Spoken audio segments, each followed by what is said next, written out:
Welcome back. And we are on the Pyromancer. We made a new one. Because I haven't played a Pyromancer in a while. So I wanted to make sure that everything there was going to be similar or new, whichever the case may be on that. So we are definitely going to be starting a new one instead of just prestiging the old one. We are on Horde because the last one was Alliance. Let's move these here. I don't know what this is. I took all my add-ons off. Could not figure out what this was. So that's just going to stay over there until we can figure out what it is. It may be some kind of buff or whatnot. We are rocking all of our account-bound stuff, or heirlooms. Yeah, so let's get into it. We want to try and get to 15 as quickly as possible so we can start doing dungeons. 10 will allow us to get to mana storms because this is on Conquest of Ascension. So that is a thing that we can, in fact, do. First quest, we've got Rude Awakening. We've got to take out all of these Dusk Bats. The beautiful thing is Conquest of Azeroth does have...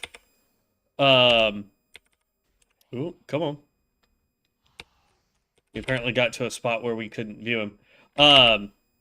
But Conquest did get all of the major upgrades that Bronzebeard got. So the 2 new dungeons are here.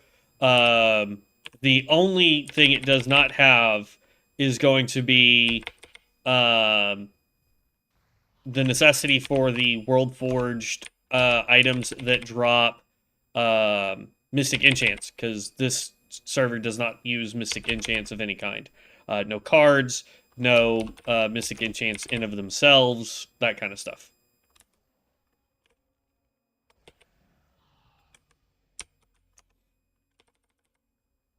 Okay. Ooh, hit way hard on that. Nice, love it. Okay.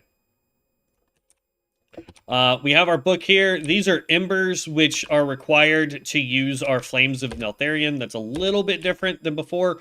We didn't really have the Flame Breath stuff for a while. Aha, that's what that is. There we go. Now that the icon is showing, we can put that right there. Okay. So let's pick up that nonsense. Rude Awakening. Accept this quest. We're just going to accept everything, go off. I mean, we're going to try and speed run this as fast as we can. You know, as y'all know, I love the Horde side just because of how quick you could do. I thought about doing an Orc or a Troll just because those areas are super, super fast. But then doing these, I thought, if we're going to do Horde, we might as well do a race that we don't atypically do besides the Tauren. And that is the Undead Zone. So, love how hard this is already hitting. Like, if we get a crit, I mean, it's over. They just drop. Ooh, this guy's taking 3. So, from what it looks like, is we have to build up enough energy from casting our fire abilities in order to get a spark. And then when we have a spark and something's close enough, we can pop Flames of Neltharion and kaboom. They just... Oh, okay, so that's ranged. I thought it was a fire breath attack. But it's not. It is a ranged ability. It just uses up a spark. That's fine.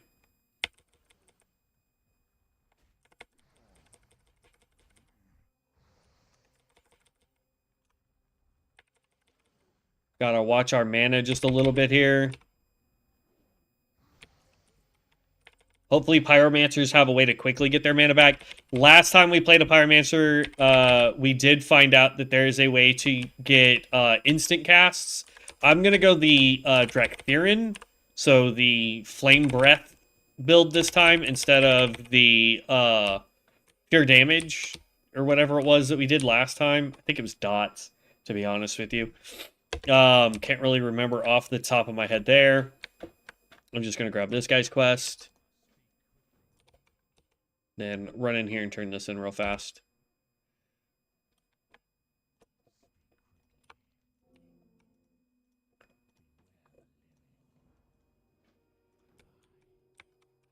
Okay.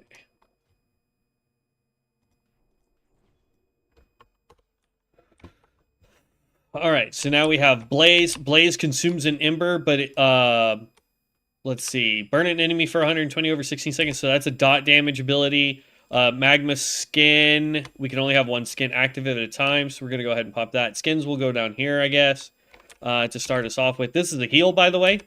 Generates 20 heat. This is our heat gauge, from what I understand. So, as you can see, World Forged items are still technically here. That is a World Forged hammer. Not that we need any of the World Forged items. There are a few, though, that I really hope transitioned over to this server as well. Because they would be a huge boon for several builds. There's the ring that we can get out in Unguro Crater. That is a huge dot buildup, which would be fantastic for melee builds. Especially for, like, tanks.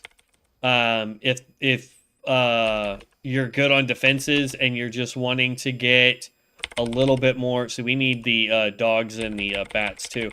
Completely forgot about that quest.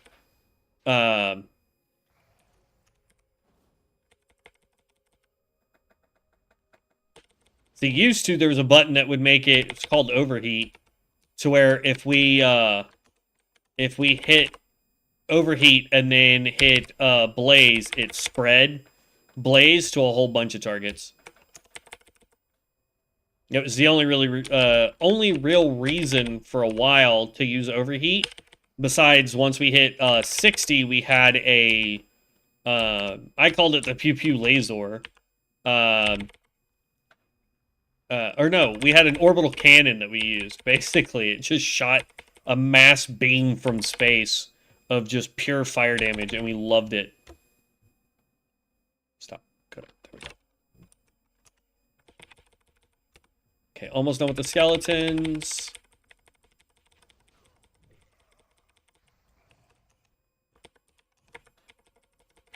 Now we just need more bats and wolves.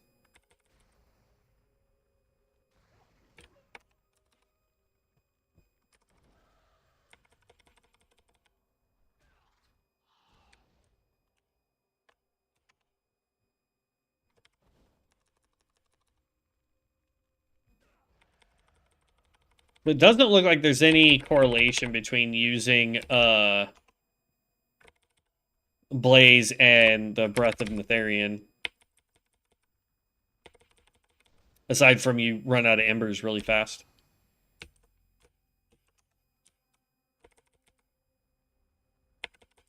We need 2 more bats, 4 more wolves. 3 more wolves, 2 more bats.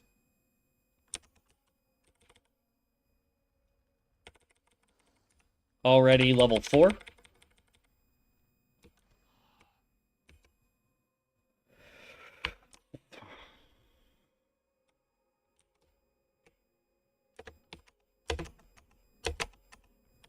Here's our last bat.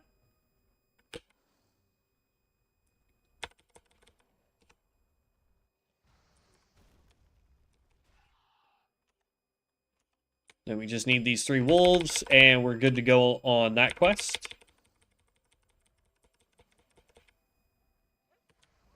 We do have level scaling on right now, simply because that will allow us to basically just stay in an area and do all the quests without having to worry about, oh, I need to leave the zone because I'm too high level. So really what it does is it allows us to level a lot faster without having to zone hop as much. Let's see. Worst case scenario is we could, as soon as we finish here, before we go to Death Knell, I mean, we'll go, or Brill, rather. We're in death now. Before we go to Brill, we would go turn in what quests we can in Brill. And then we would, as long as we're not level higher than level 8, is we would go to the starting zone for the orcs and do that whole area. So, my dear, please put on some clothes. Okay.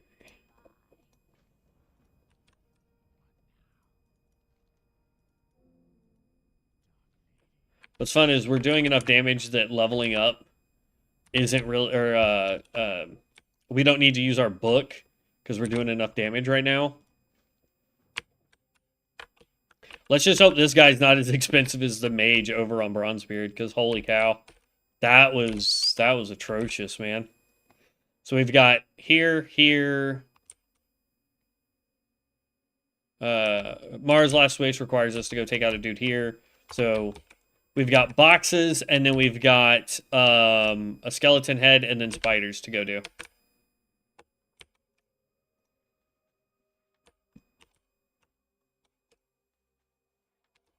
One thing I will say that's kind of a downer for this is, as you can see, chat isn't really floating with a lot of people, because a lot of people are over on Bronzebeard since it went live.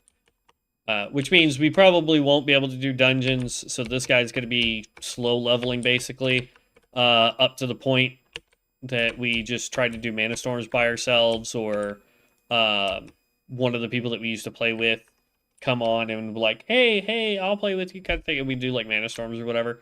But COA has drastically died, so there's not a whole lot going on with this server, if I'm being honest. But that's okay. I have a lot of fun playing it. If Devin ever gets back on and plays with us, I mean, it's definitely one of those things where I would be more than happy to play if it was just me and him. As you saw, like, there's one dude right there. On Bronzebeard, you would be fighting for resources out here. It's crazy. How many people are still on Bronzebeard, still playing in the new zones, because they're making new characters, and they were doing what I was doing, which is like, oh, I'm going to level this to 60, and then I'm going to make another one, and I'm going to level it to 60, and I'm going to make another one. I was doing it for two reasons. One, I was hoping to get all of them to 60, but I'm going to be honest, I kind of got burnt out on Bronzebeard, because there's nothing really exciting going on. I could probably just focus on the mage or focus on the hunter that we've already gotten to 60 and be okay, which we may do. It just depends. But there wasn't a whole lot going on for me to be like, let's just keep working, because we were leveling a Taran chamois tank, and I mean, we got it to 45, 46, but I was just getting to the point where I was like, I don't want to keep tanking, and I don't want to just keep queuing for dungeons, because yeah, the bosses give us decent XP, but I was getting into groups where it was making it hard for me to pull. Healers were getting annoyed because I wasn't, I was taking too much damage or not holding aggro properly. DPS was getting annoyed because they want to just immediately start attacking, and with the shaman tank, you can't really just start immediately attacking. You gotta wait for them to build up aggro.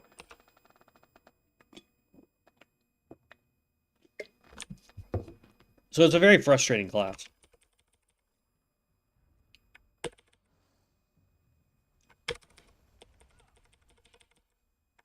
So, but coming back over here to Bronzebeard, I wanted to play a mage class, and I remembered that we had a lot of fun with the Pyromancer the last time we leveled him up. So I wanted to come back to it, see what has changed since we went to Bronzebeard, and just kind of go on from there, .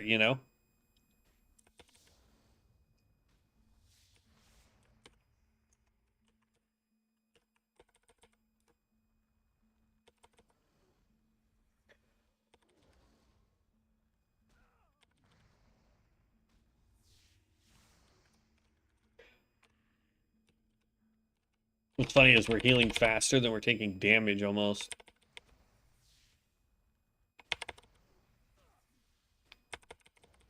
See, most mages would be like, oh my god, I gotta fight 2 this low level would be dangerous. But I'm like, meh. And then because we're a healer, I can heal myself. But yeah, once we're outside of combat, just look how fast we gain health and mana pack. We need like 1 more to level up to 5.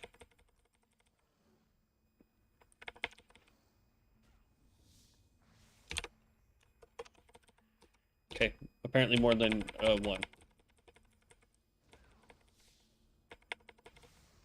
There we go. Now we can go get everything turned in.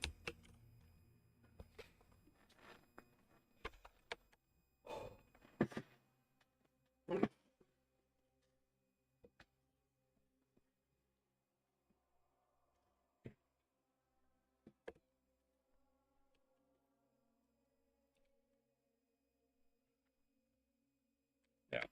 I had hoped, because I was talking to Devin earlier today, and I had hoped that maybe he'd be interested in coming back to COA with me, because I know me and him had an absolute blast playing it because of all the unique classes that there are. Just trying things out. Off camera, stop moving. Off camera, we had started a challenge for the 2-man hardcore where you have to go through and complete dungeons in a certain order. Not really sure how that was going to work.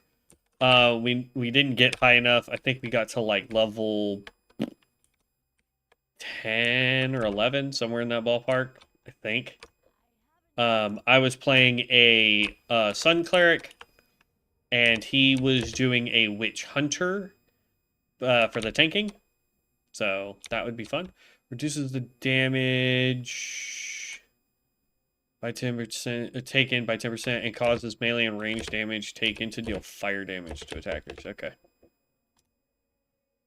Ooh, I thought that would rebuff me. It shouldn't be a toggable thing like this if it can come off. Like if it's gonna fall off in 30 minutes, it shouldn't be toggable. It should just be a cast. All right, let's read books, see if we get any new skills. Oh, we need money. That's why we can't learn anything. That's fine.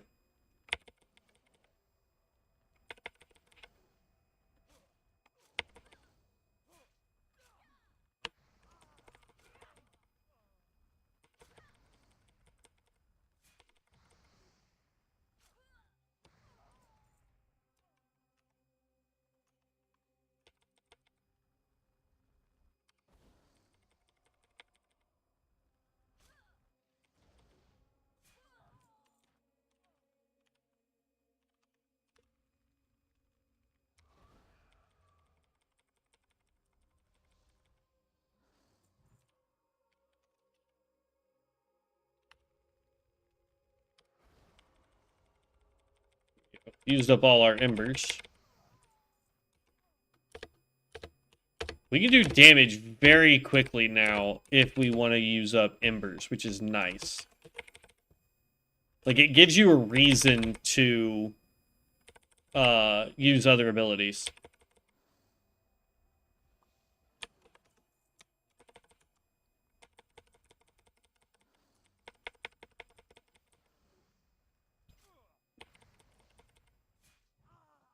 Like, that guy's full health. Hit him with Blaze, which will start doing damage. Hit him with Flames with Nefarian. And then we just need 1 Twist Flame. And done. I actually like the, or Twin Flame.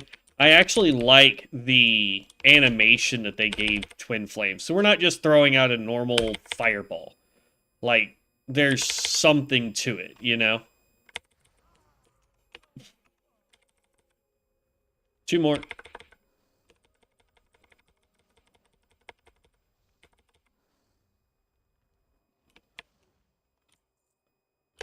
one more.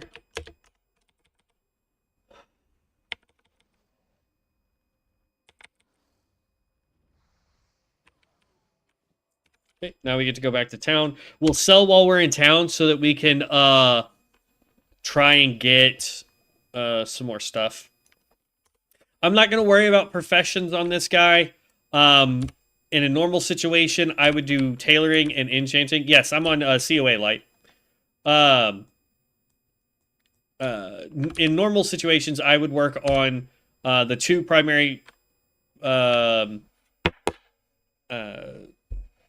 professions, if my brain would work today, would be tailoring and enchanting, because they complement each other and they would be able to make us better gear. But because we're going to level faster than normal with all the stuff going on, I just don't see the point in working on professions for this guy. Eventually we may, but not right now.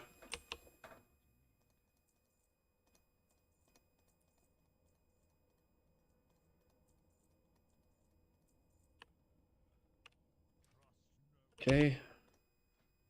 Yeah, we're on COA. There we go. And ooh. Okay, so we've got a couple new skills here.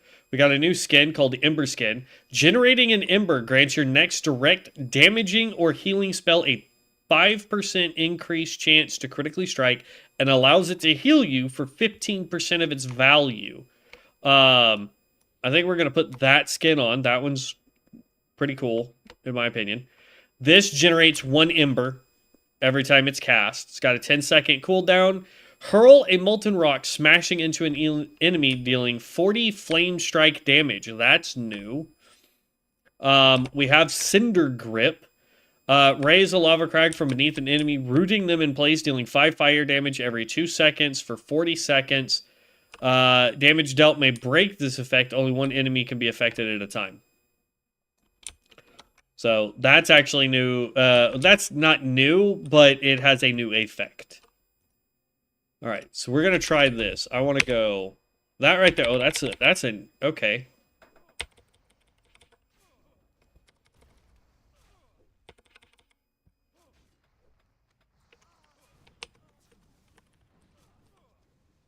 Hit you with that. Hit you with that.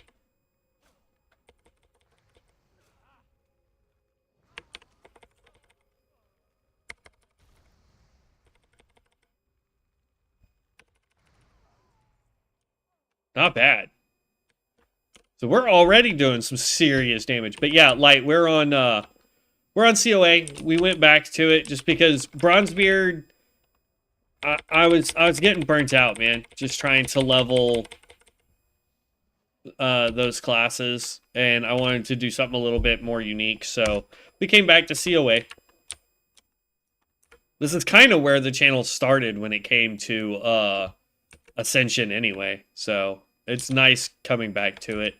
And I wanted to play a mage class, and the Pyromancer was probably best bet for that.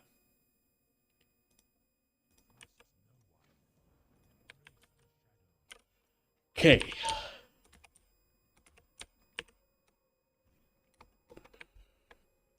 Oh, excuse me.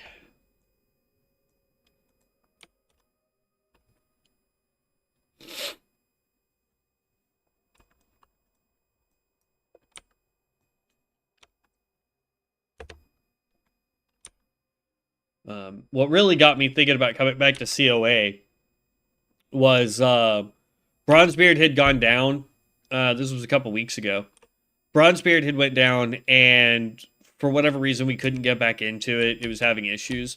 So we were like, okay, well, let's just go to COA, see if that server's up, which it was. And then I was like, okay, well, we're working on the chamois, so let's try and find something that's similar to the shaman and play that. And we started playing a primalist, which was a lot of fun. But I really wanted to get back into the mage, because I really liked when we were playing our arcane mage. Unfortunately, there isn't like an arcane build that I know of for spellcasting here on COA. There might be. I haven't seen one, so. Let's see. Big O shield.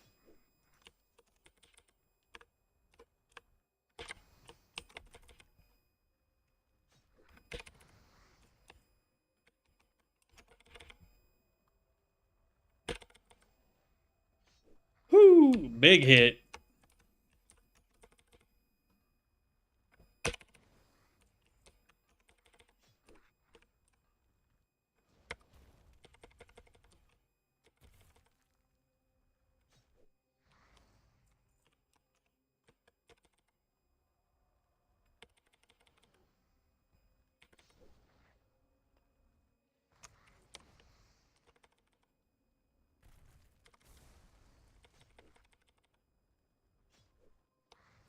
Gotcha.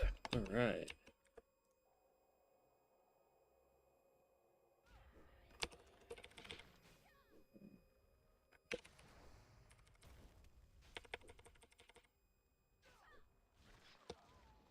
There we go.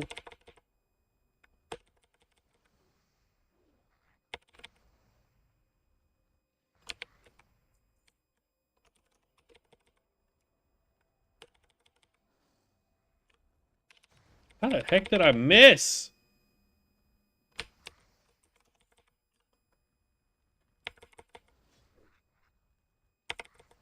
There we go. Okay. We don't have any water. Oh, yeah, we do. Oop, that's not what I wanted to do.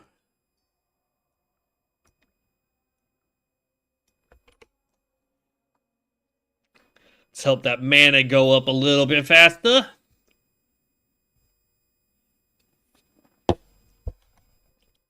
I would have done some more Diablo today. But for whatever reason, Diablo has been giving me massive fits when I try to stream. And I'm not really sure what's going on with that or why it's doing it.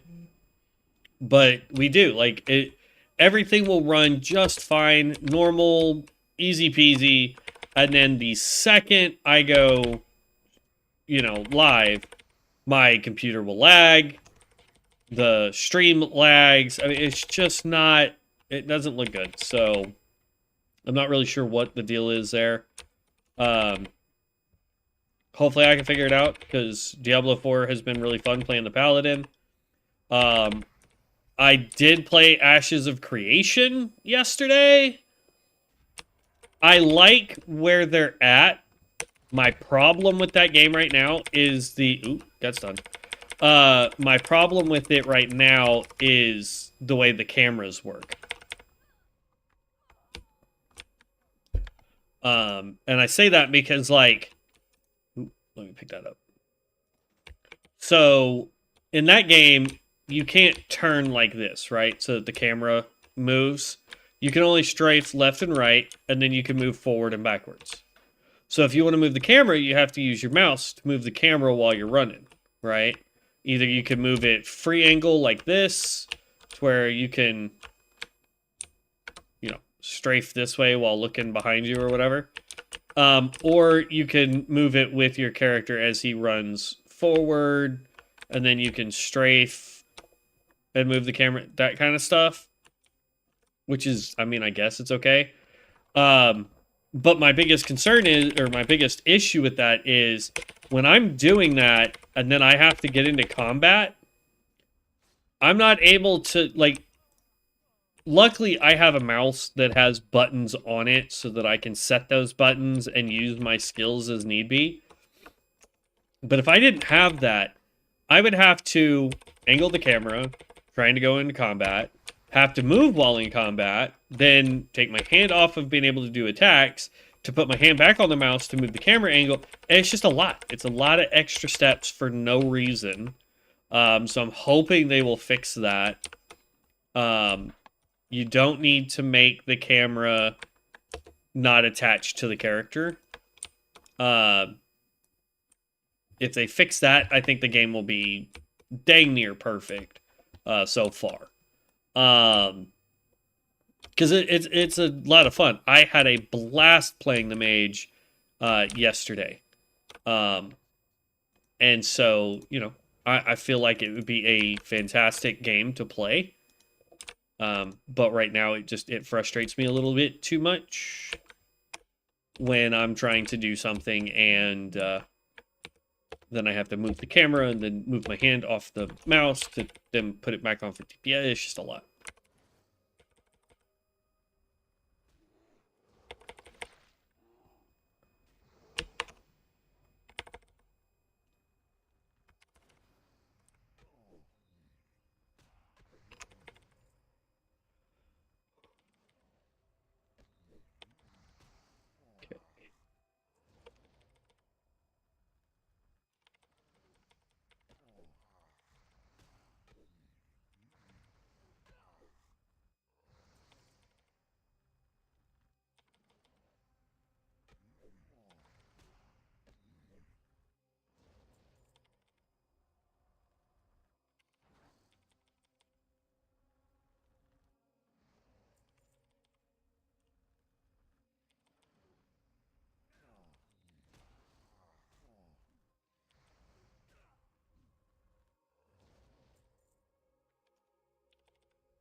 Okay, there's the first one of those guys down.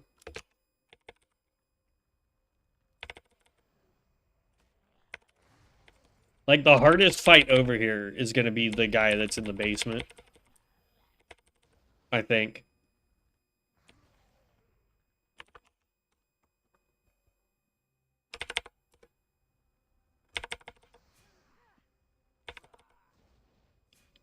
And down you go.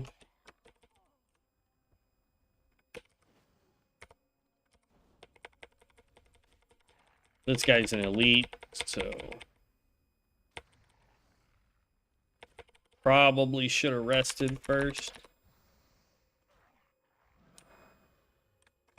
But we got it. Already took out the bear. So now we just got to go in the house and do all those.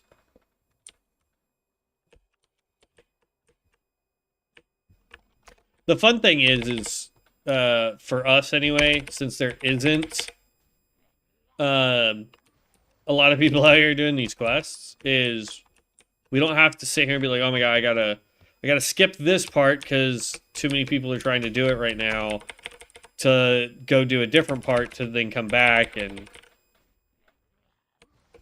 it makes doing these quests so much easier.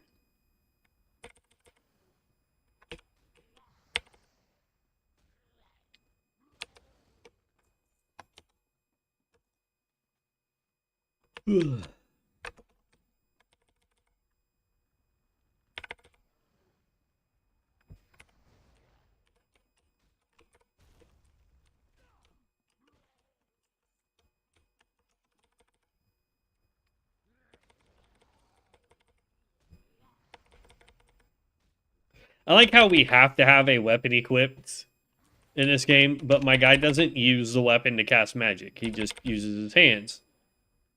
So they should make a, like... I know there's int fist weapons in the game, but give me like a floaty book or, you know, something of that nature so that it looks like, you know, the book comes up and my hands do the wavy wavies and then they shoot out. You know what I mean? Let's see. How far can I...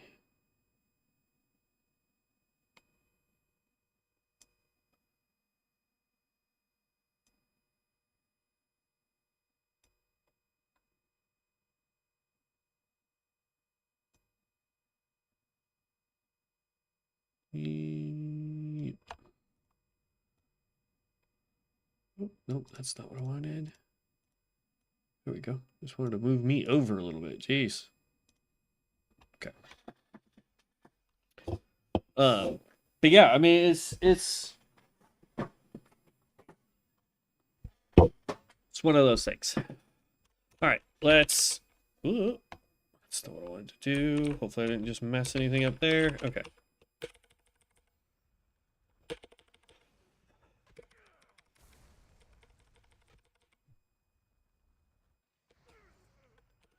The majordomo is done.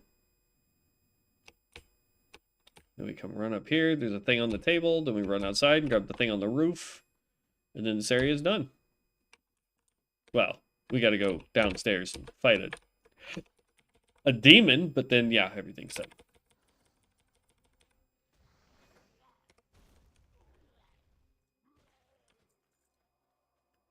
It's not what I wanted. Hooey. The other upside is we don't have to wait on this guy.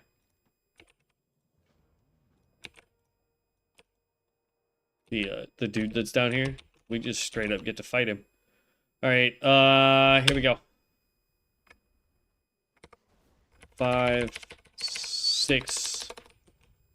Run past him.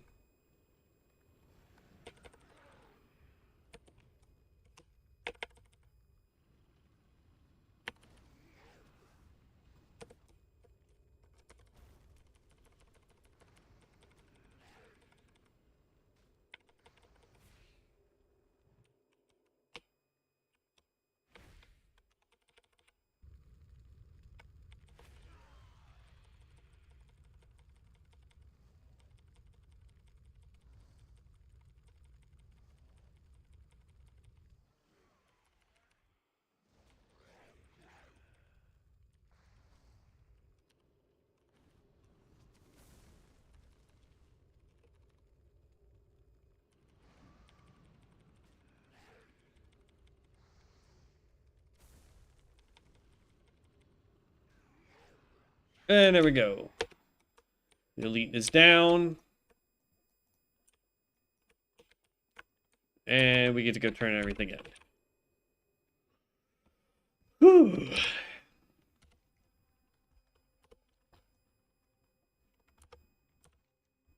It's weird that it shows that there's a turn in there, a turn in there, and then 2 turn-ins over here when they're all actually right here.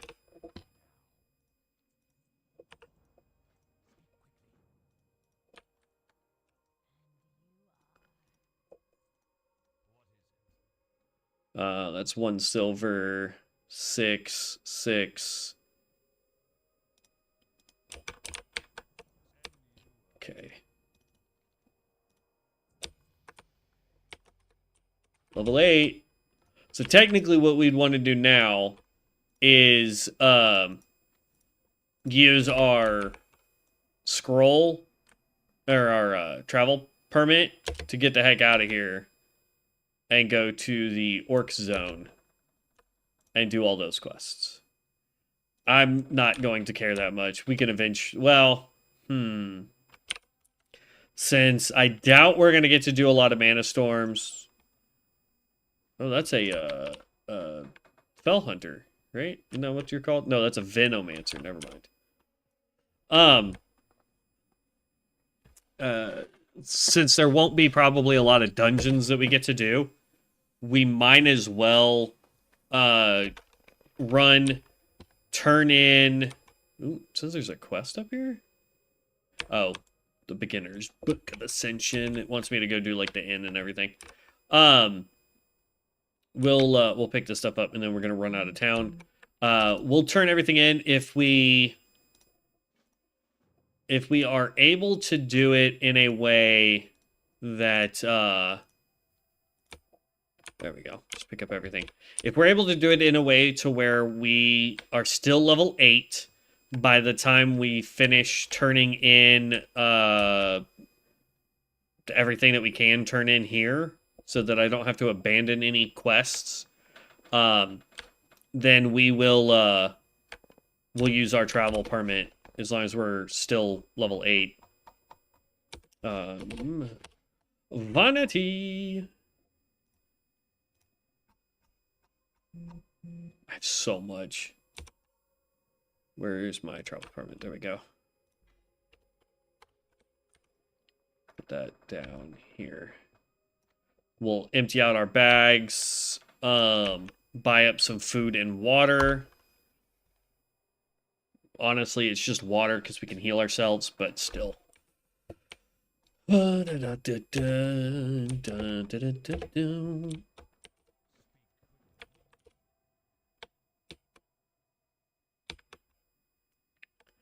you what, the bots are getting ridiculous. Fields of Grief. We can actually go do that quest. No, we don't want to do that. Ooh, we made it just in time for the cart, too. Yoink.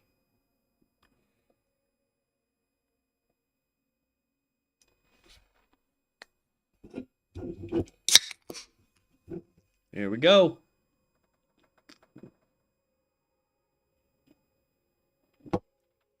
Yeah, the challenge that my friend Devin and I are trying to do is the pair in the lair. The only issue that I have with this is it's saying grab your closest ally and set out on an adventure to dominate the deep reaches of Azeroth in a single life hardcore challenge. You and one friend will partner up to tackle all vanilla dungeons in order. Succeed, and you'll earn your place as Azeroth's most dynamic duo. Fail, and your character will fail in the dips like so many before. My thing is like, if I try to go do this particular dungeon, right? Oop, that was not what I wanted to do. Stop.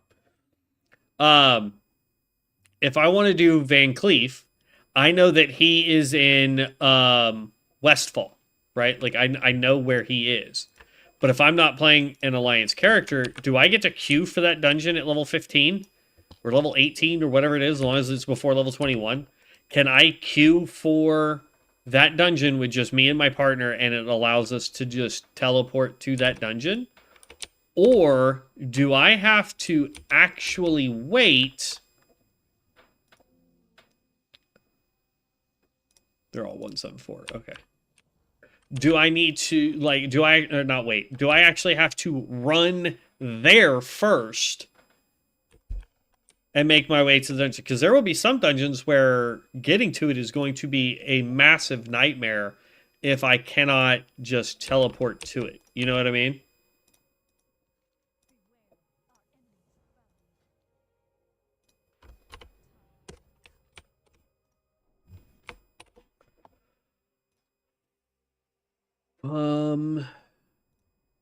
I think this is probably the coolest mount that we have.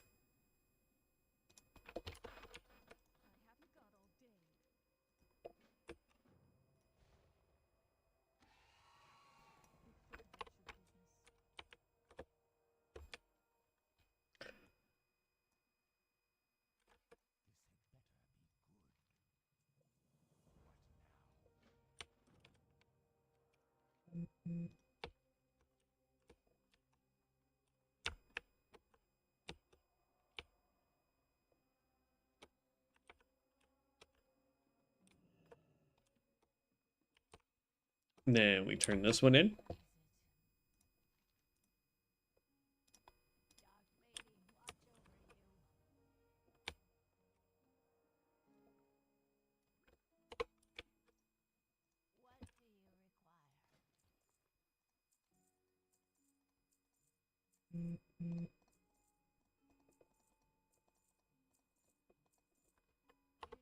Okay. Look at our book. We get Ashen Skin, Ember Touch, Cinder Heart, and that's it for now.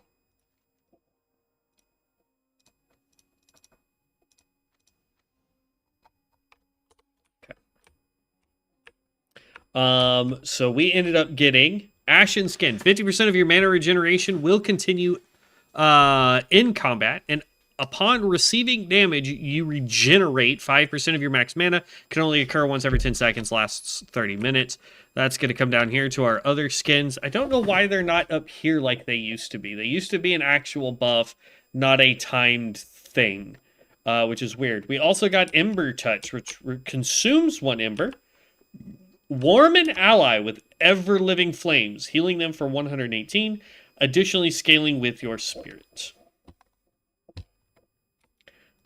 So we're going to put that heal there. I'm going to keep this one because it just generates heat, which is this, which is fine. If I really start needing some heals, I've got Voodoo. We can pop that open and assign points there. My head feels all fuzzy right now, and I don't know why.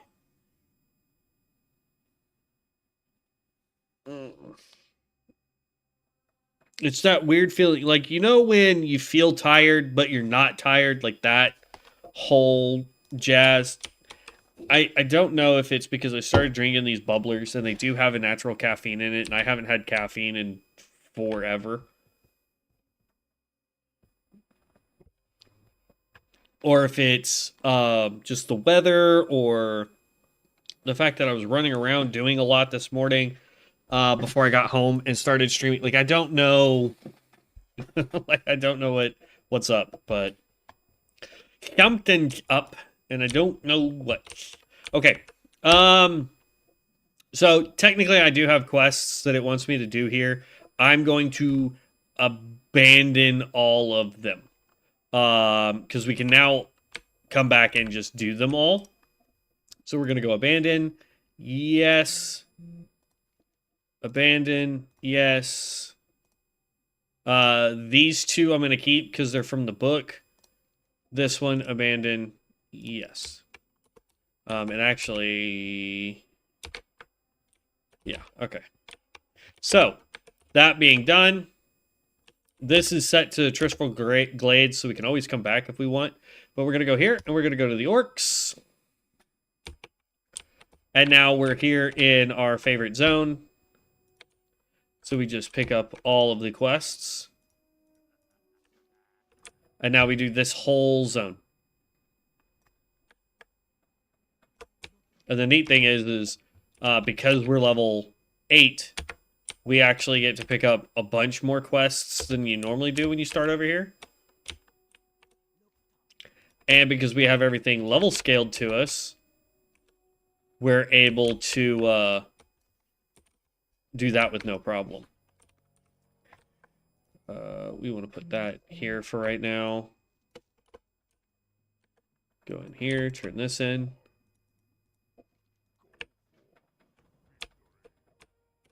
There we go. Now there will be some quests that if it won't let us do something, then we'll figure that out. But it is a little weird that they're grayed out when they're supposed to be keeping up with us. So if the pigs won't let us get their items, then we'll know that something's not right. Because they're supposed to be scaling with us. And typically they scale up to level 16. We're going to go talk to the spirit guy real quick. Or the Destiny Weaver is what he's called. Is that the food or is that the water? That's the food. Yeah, both are enabled. If you want a harder, longer experience, pause. You talk to that guy and just turn off the XP one.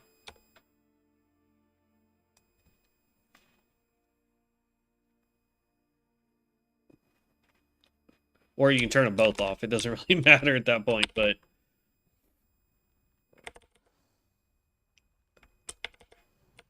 Okay, good. So, it will let us do the piggies, even though that's grayed out. That's fine.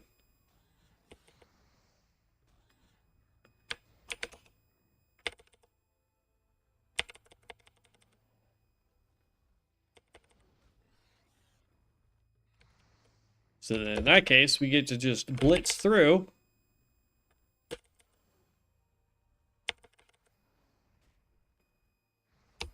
Did I talk to what's-his-face for the... No, we didn't. We gotta go back over here and talk to him.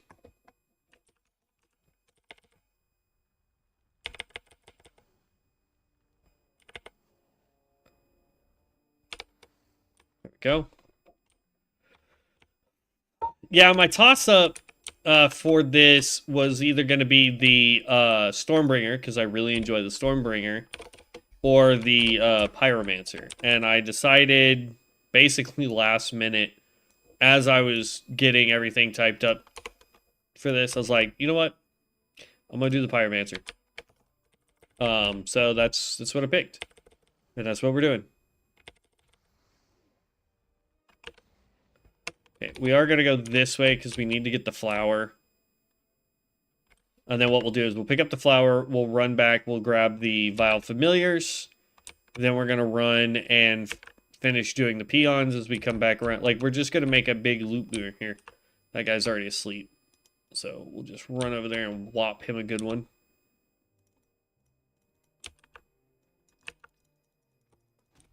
Whop.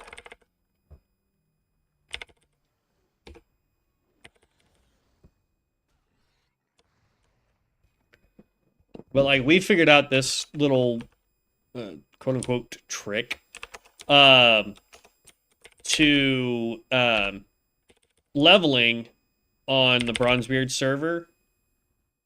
Never really thought to do it before when we played COA all the time, especially when we were playing with Devin. We never went, oh, well, let's just jump from one starter zone to another starter zone and yada yada. Because it didn't really make sense to do that at the time. Now it kind of does because, like, these quests are super fast and condensed in all the starter zones. So if we weren't wearing account-bound gear, we'd probably be like level 6 right now. We'd finish here probably around level 8, and then you would just immediately teleport back, or, you know, teleport to the next starter zone, and just keep doing that. And so with bind on account gear, you really only need to do 2.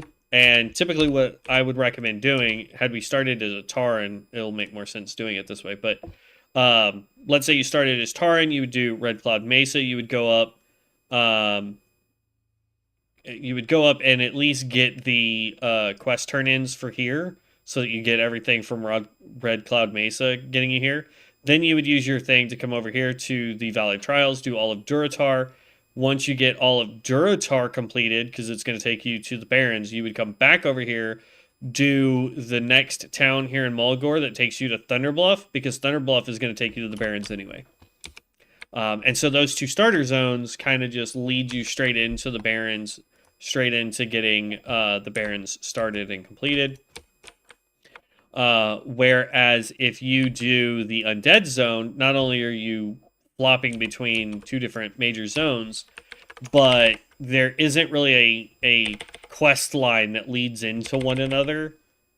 So if you do all 3 starting zones, I would recommend doing start the Undead, then you come over to Red Cloud Mesa technically first, then come here to Valley of Trials, and then when you complete the Valley of Trials, you want to hearth back to the Undead Zone through all of Brill's quest lines.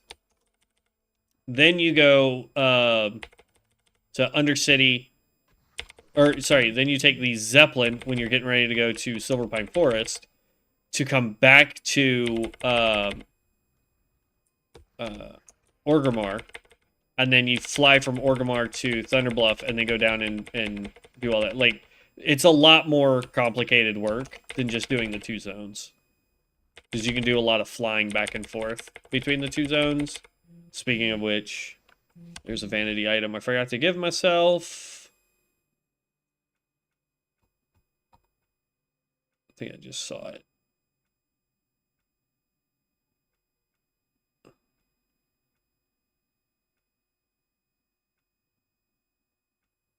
I thought I did.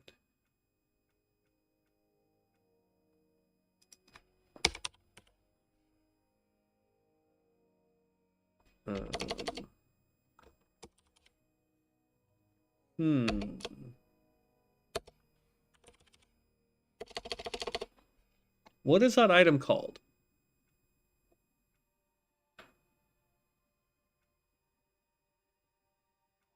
I know what it looks like, so as soon as I see it, and watch it be all the way at the bottom anyway. Nope, here we go. Feathers. Now I have all of the flight paths.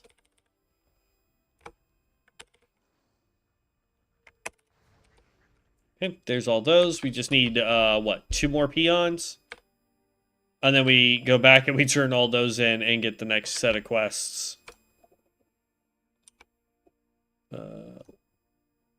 Hello? Oh no, that's spiritual unrest, my B. I told you, man, my brain's fuzzy for whatever reason.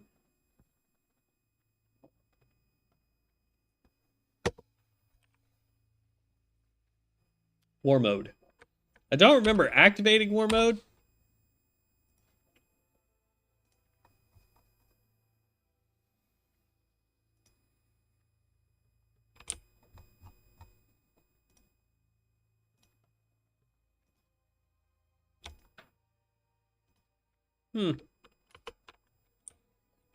Especially since I'd have to go talk to somebody, I think, in this game mode to activate war mode. Oh my gosh. There's so much. I gotta reorganize this desk area and move cords around because it's frustrating when I'm trying to move my foot and I kick like every cord I have. Okay, he sends us into the cave.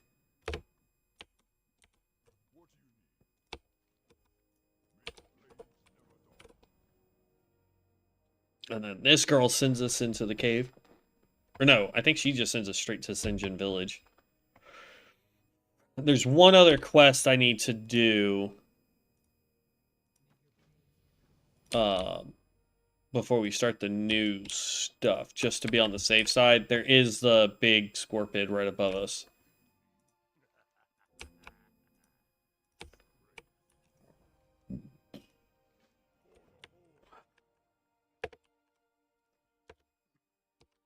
But I figure we can do that while we're doing the scorpid quest anyway.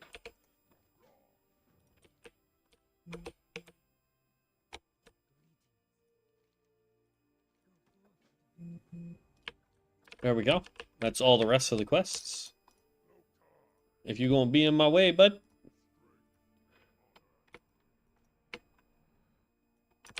Boom. Then we'll grab our last one right here. And kaboom. Okay, that quest is now done. Like, just the way this thing gets summoned is just so cool. Okay, we are now level 9. So we actually have, it says stuff that we can use to level up with. I'm going to hold off on that for right now. Wait till we hit 10. 10 is going to allow us to select our spec, which is going to be awesome. And the fact that we're just now an hour into this and about to hit level 10 feels fantastic.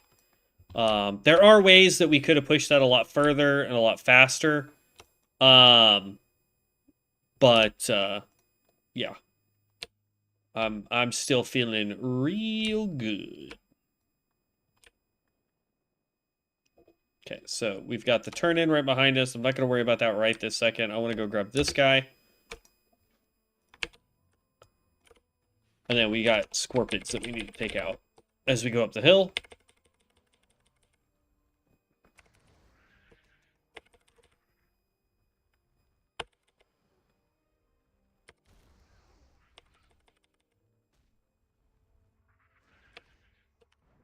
Stay in place. Take big damage.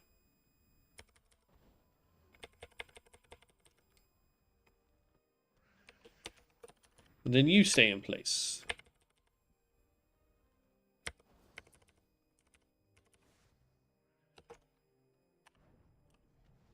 Yeah, that's actually kind of a good combo there.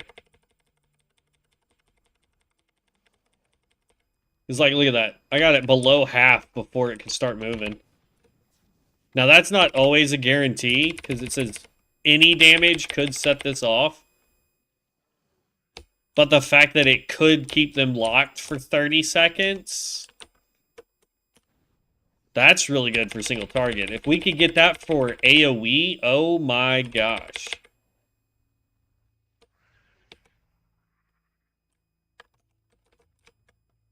So, like, lock him down.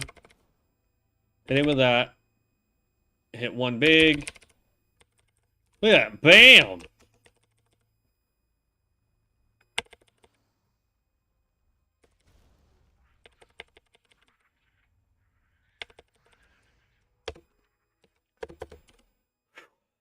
That's awesome. I like that. Super, super like it. Absolutely fantastic. Okay. And then let's go turn this one in. Along with all the other stuff that we have to turn in. Because we need to turn in the... Oh no, we just need to go do all these.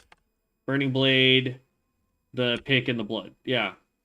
And then we come back here, turn all those in, and then we can run up here and start doing this. Okay. I don't know why I thought there was one more quest I had to do. But we don't. We're going to pick up the sword, because the sword's worth money. Here's the thing about World Forged items. Anything but bags that are World Forged can be sold for cash if you don't need them. So I highly recommend any World Forged item you pick up, just pick it up for the money. If you don't, even if you don't need it. Even if you don't have heirloom gear, if it's not a World Forged item that you need for your class, sell it. I see these people all the time that are talking about, no, you got to keep all the World Forged items because you can upgrade them. You never know when a build might need it. And it's like, nah, just sell it.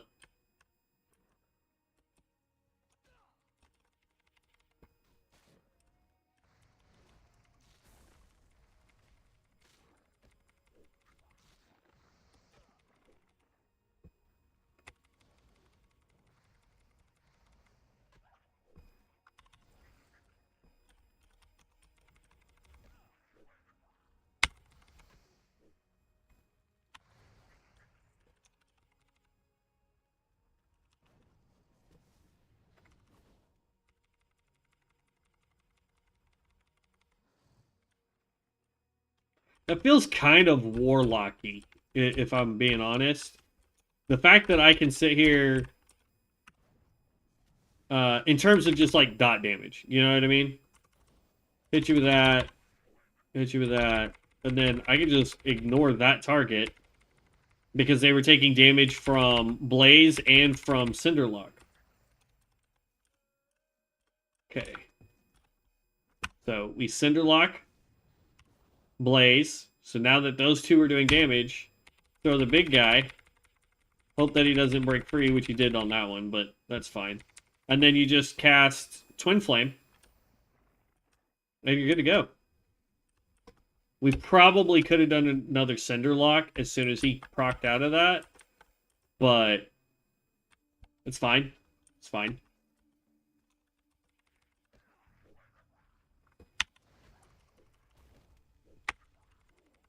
What I need now is AoE damage. So that when I have more than one target on me, or like a blink, so like we can back up like this.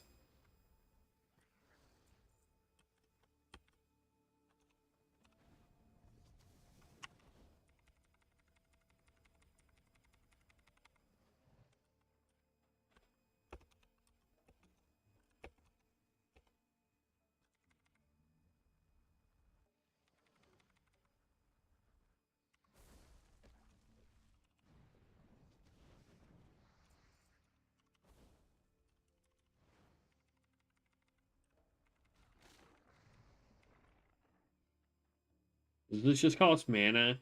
Yes.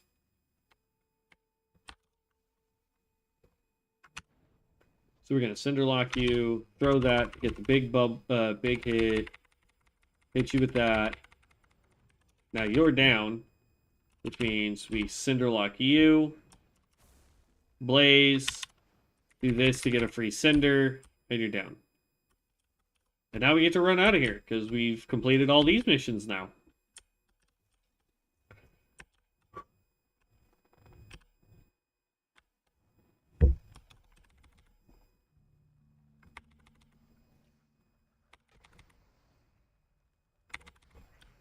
Okay.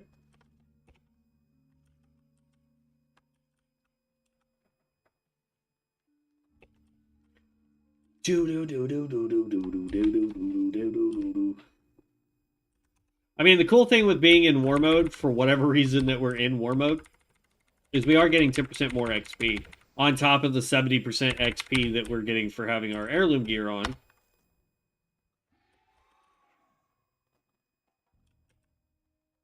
I wonder if we should just do this when it comes to the mounts. There is a spell thing that I can get in here under, I think it's this one. No. I guess it's not here. There is one that allows you to do random mounts. I don't know why it's not here. Oh, it is. Aha, I should learn to read. So we can do this, and it will go through every mount I have. So we've got the Ancestral Serpent, or the Astral, rather. Excavators, Doom Trekker, the Camel. We've got this big guy. The Fell Flame Kolbuk. We've got our Lightning Griffin. We've got the Elder Horn. We got Genji. I'm glad it popped up in this one. We've got the prestigious Bloodforged Cursor. We've got the Red Hawk, obviously, because we got that one. We've got the Spider, and then we've got the Terracotta Hyena. Hate that one.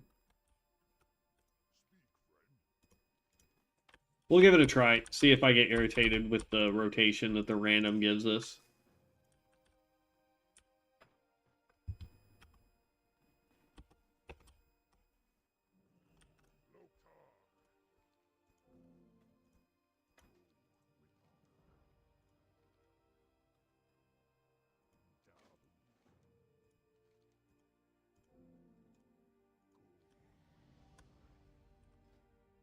All right, level 10. Okay. So here's the deal. The last time we played this class, okay, we played the Incineration. It was a lot of fun. Don't get me wrong. A lot of instant casts. You get Meteor, which is this huge, big kaboomy. It was great. Loved it. Okay? 100% loved it. When I did the build video, I went through and talked about Flame Weaving. I talked about Incineration. I talked about Draconic. I actually super enjoyed the Draconic when I was doing the build video. Because this is a mid-range spellcaster. So the Draconic is a casting damage dealer. It's a spellcaster. Ascend into empowered state and obliterate enemies with powerful magic granted to you by the dragon aspects. Okay? So we get Draconic at level 10. Teaches you Draconic Aspect. Draconic Aspect, unleash your Draconic Aspect, increasing your armor by 400% of your intellect and reduces damage taken by 10%. While active, dealing direct damage to an enemy, inflicts target with Dragon's Wrath. Dragon's Wrath just deals 18 fire damage. Okay, sounds cool, right? Dragon Leap. Leap into a target location, crashing down in a 5-yard radius, dealing 41 fire damage up to 10 enemies. And then we have Echo of Nozdormu. Nozdormu.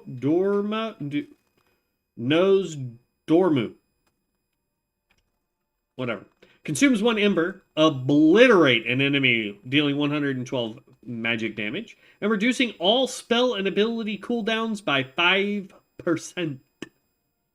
Sounds good. So we're going to try this out. We're going to see. Hopefully we get to still be in our Drakthirian state doing this. I'm hoping they didn't get rid of that. They may have. I don't know. The Incineration one, that is your pure fire casting dot damage. You get Incineration. Damage dealt by Molten Blast now applies Infernus to enemies, dealing an additional 60 fire damage every 3 seconds for 18 seconds.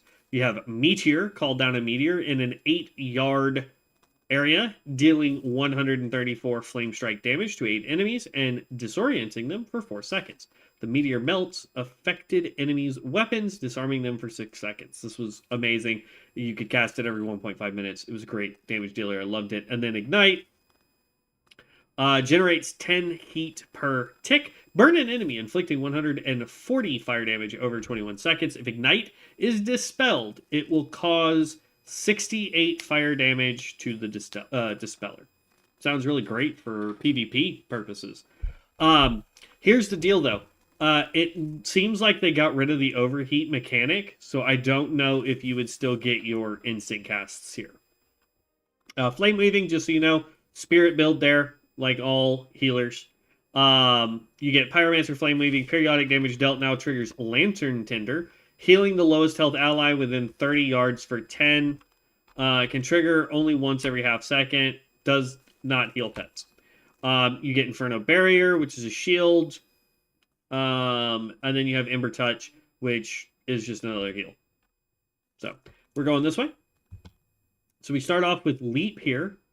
And we start off with Draconic, which is a passive. Teaches you Draconic aspects. Save changes. So now we have both of those in our repertoire. So Draconic Leap and Draconic aspect.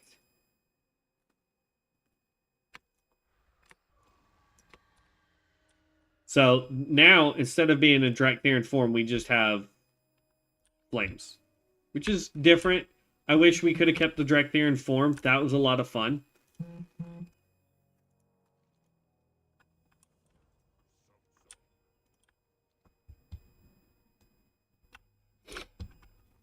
Maybe it's something that we'll pick up later. We'll have to go through and look at all this stuff.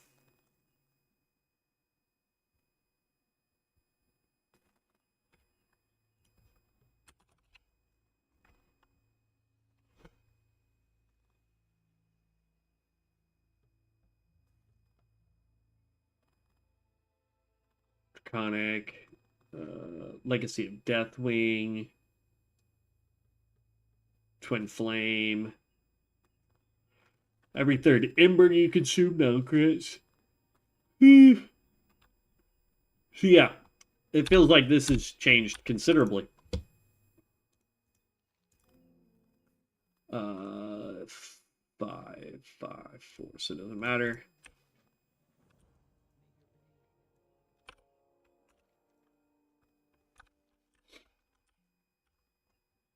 Draconic Leap is neat. It allows us to do that.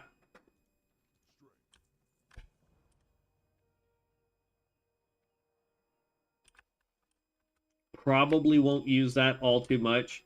This is a good way to get out of a damage area. But outside of that, it's kind of just meh. Let's go ahead and upgrade Twin Flame. We have Burn Impurities. That is a healing.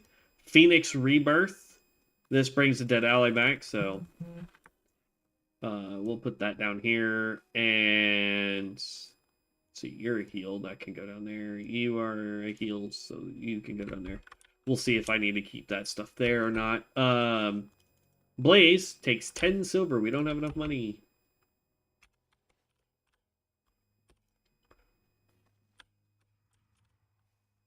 Well, that one's appropriate for this build, I think. I do like the fact that we get to keep the permanent flame wings, which is nice.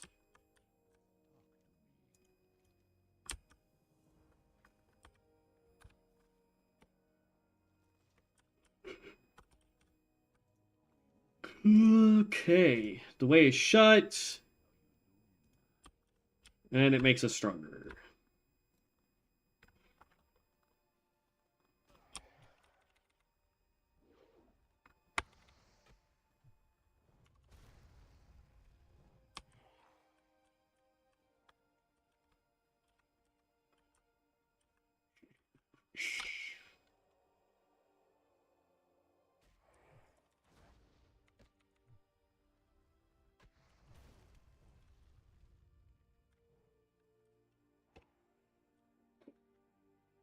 Okay.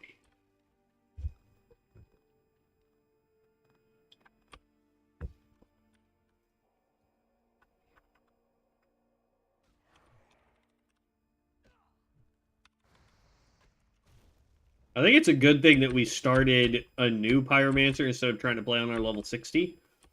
Because this is allowing us to really dive deep and figure out not only what's changed, but how to replay the character. Because if we tried to dive in on that level 60 and be like, oh, we're just going to start from where we left off, I don't think it would work very well. And worst case scenario is if we figure out that Draconic just isn't the way for us, we can swap over to the other incineration build. I just make sure that we're doing tons of damage that way.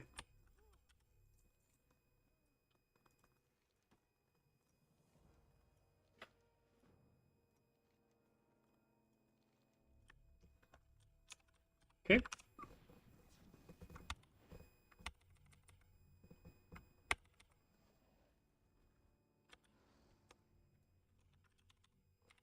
Now, I may try to queue for a dungeon while we're down here.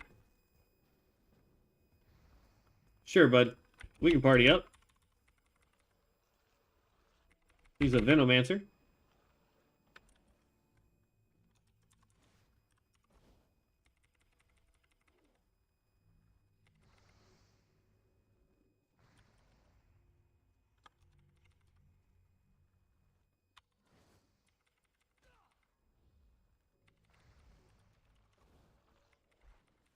Don't need any more snakes.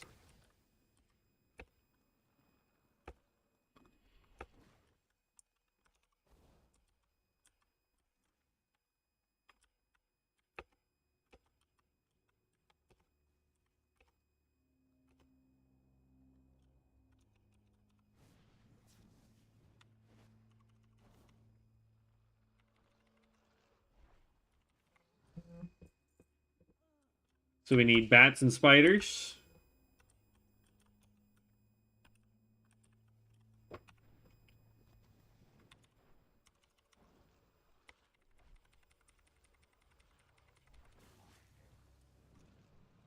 There's the badass essence. So now we just need spiders.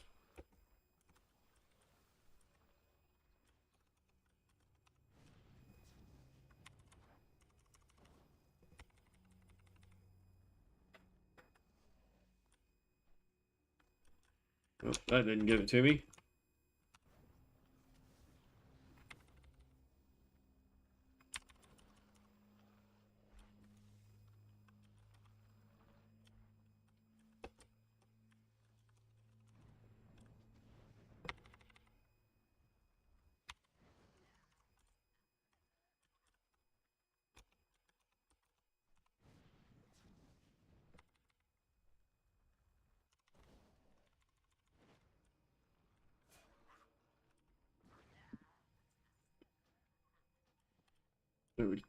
There we go.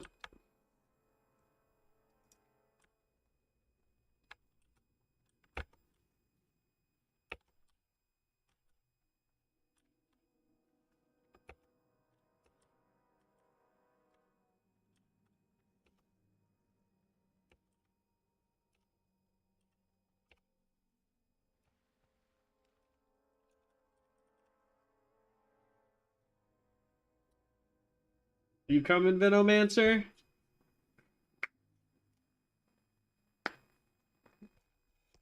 What's going on? Low cover? How's it going?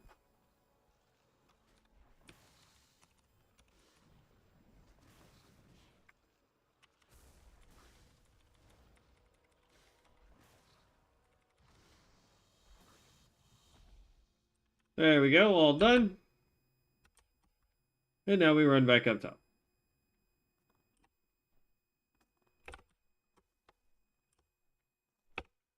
Doing good, doing good. Just coming back to Conquest of Azeroth here on Ascension and relearning how to play the Pyromancer. So that's pretty fun.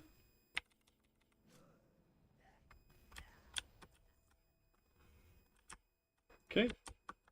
I'm going to leave party because I don't need to be with the Venomancer anymore. It was nice of him to join party so that we could complete that a little bit faster. But I have no idea what he's doing. But yeah, I'm doing good. Doing good. Just relearning the class. It's been a hot minute since we've been on COA. So.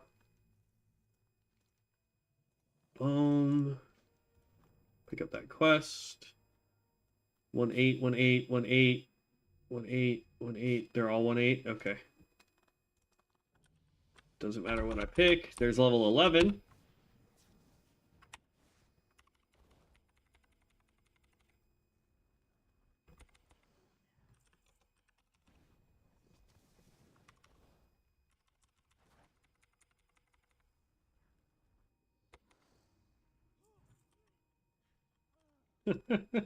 Pyromancer's dang strong now. I've been watching some of your videos, very informative, even though I know things will continue to change till what? Oh, till yeah. Well, here's the thing. If you're watching anything from COA, it is vastly different now.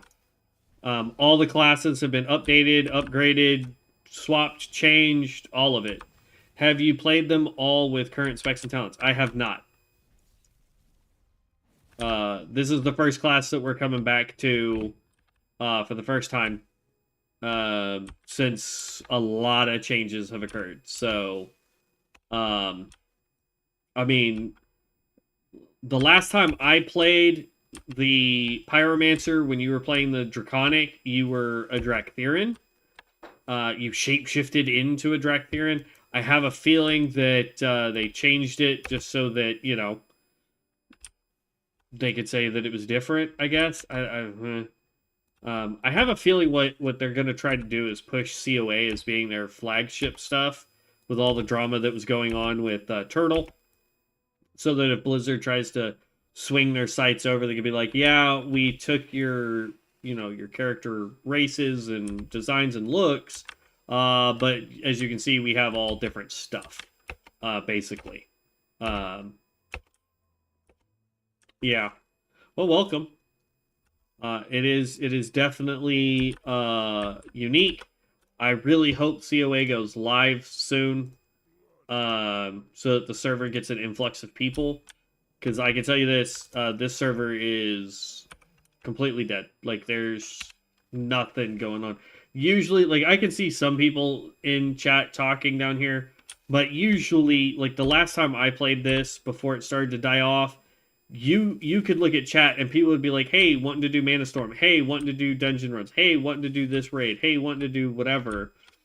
And I know the developers are getting people to help them make some YouTube videos specifically in COA because they're trying to push it. But if they don't launch it to the live server soon, it's going to be a little rough.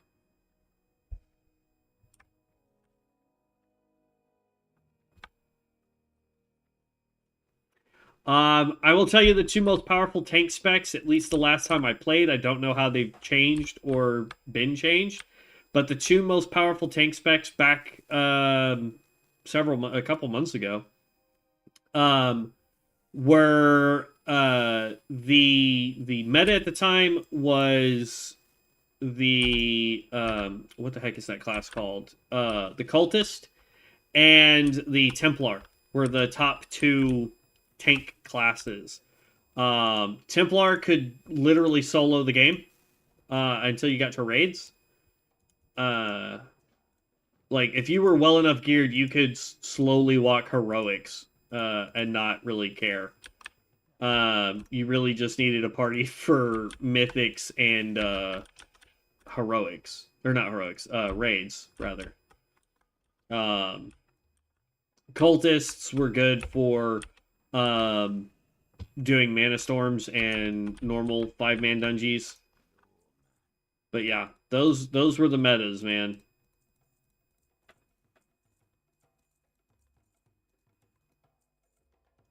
But yeah, I'm gonna have to go back and seriously look at all the classes again. I picked I picked the Pyromancer just because I remembered really liking the Pyromancer and figured that it would be a good one to come back to.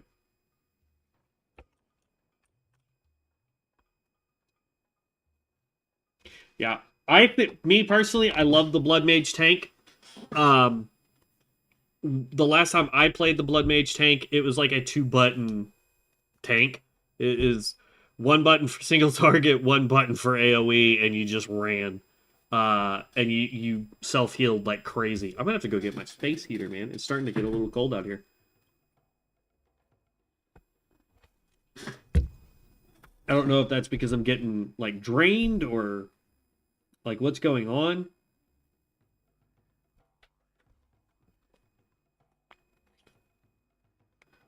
He's so far going Sun Cleric. Sun Cleric's a lot of fun, man. That's the healer that I mained for when I decided to do one for each class. So like I built out I did a challenge where I was going to do it's a level 60, one of each type. So for tank I did Blood Mage, for healer I did Sun Cleric, for range DPS we did the Stormbringer, for melee DPS we did, who did we do for melee DPS? Was it the Ranger? I don't remember. We did somebody.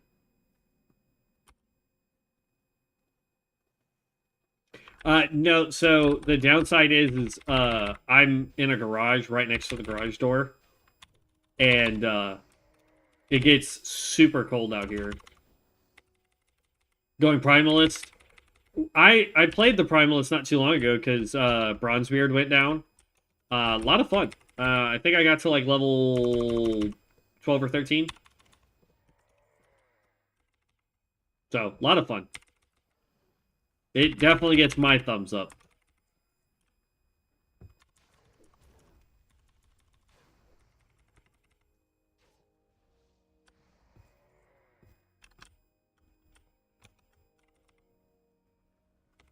I will say the healer, it's kind of eh. But everything else, I'm on board with it. We need money. Lots of money. Money, money, money. I'd recommend doing professions for money, but with the server being as dead as it is, it's just not worth it. I will pick tank, of course, not worried about difficulty. I will adapt. Used to play druid back in the day when they sucked at tanking. Yeah. My big thing is like whether it's an easy tank or easy heal, hard heal, I think it's all really subjective, honestly. What might be super simple for me might be hard for somebody else, vice versa. At the end of the day, my biggest recommendation to anybody that's going to play any game, doesn't matter what it is, play what you like, play what you enjoy. You know, if you chase the meta your entire, you know, experience for gaming, whatever game it is, you're never going to be happy. You're never going to enjoy it because the meta changes so often that by the time you get to the point where your, you know, quote unquote meta build is perfect the way it needs to be, then, you know, it's no longer going to be the meta because it most likely got nerfed. Bye-bye.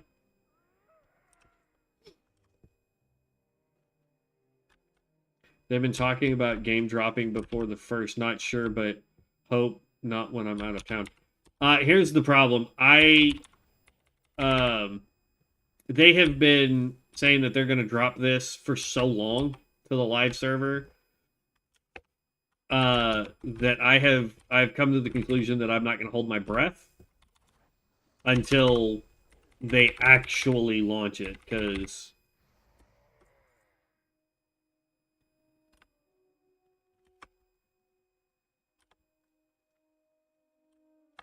yeah. Well, for retail WoW, I have officially played let's see. I started off as a warrior. And then from warrior, I went druid. Because the raiding guild that I was in needed a healer. So I made a druid, got it up, went heals with it. And then the raiding guild fell apart. Super long story. Don't really want to get into it. But the raiding guild fell apart, and so I was finally free to just play whatever I wanted. And Legion had just come out, so then I went and made a, or no, sorry. While doing the druid, I also built a Death Knight, and that was the first time I ever tried to make a build for a class. And had a lot of fun with the Death Knight, got it maxed out. Did some raids with it, but my primary was the druid healer. Then the guild fell apart, and I went and played the Demon Hunter because Legion had come out. Loved the Demon Hunter, specifically loved the tanking for the Demon Hunter because that thing could output DPS like no other and do tons of damage, as well as staying alive as a tank. And so then I stopped playing WoW altogether. I went to Final Fantasy XIV, went to Elder Scrolls Online, and then what was it? Battle for Azeroth came out. I came back, I played it for a little while, unlocked some of the extra races, then got bored with the content because there wasn't really anything else to do since I wasn't part of a raiding guild anymore. And so left World of Warcraft again, went back to ESO and Final Fantasy, and then the Draktherin race came out for Dragonflight. Came back, absolutely loved the Draktherin, and was like, I'm gonna play this game forever now. And then couldn't find a raiding guild that fit my time schedule. And so I was like, okay, never mind. This game is boring now since I can't be in a guild. And yeah, that's that's the last time I played the game. I have not played since Dragonflight. Won't be playing Midnight. So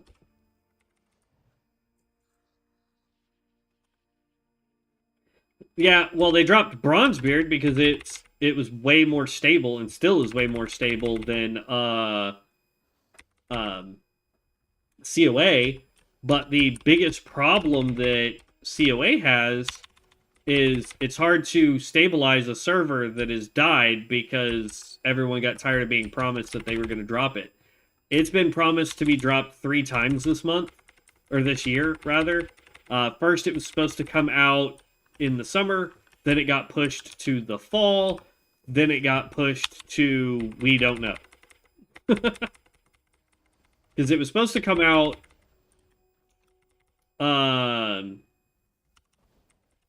let's see.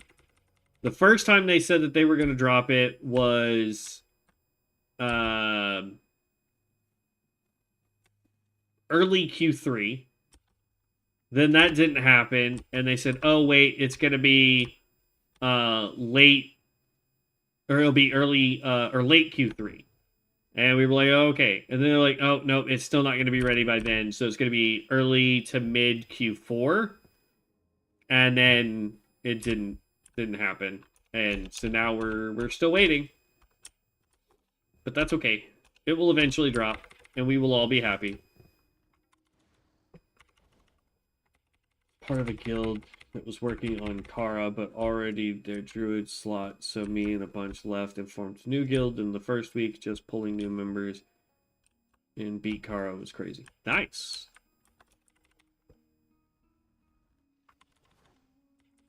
We forgot to go up and get the 2 quests that I normally go and grab for down here, so there will be 2 quests that I do, well, there'll be 1 quest that I'm just not going to do at all, but as fast as we're leveling and questing, it shouldn't be that big of a problem.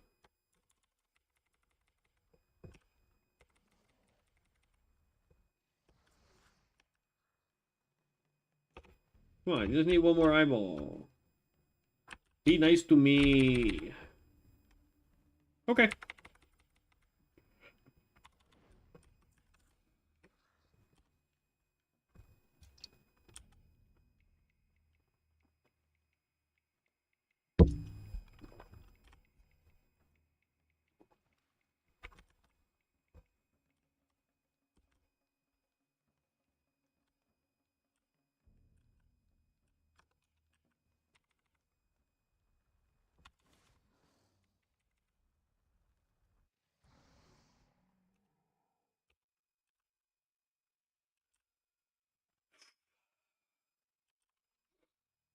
We are flying through this, though. I like this.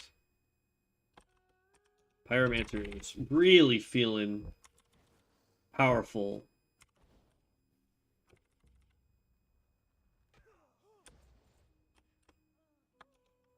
We need 3 more kitty cats, too.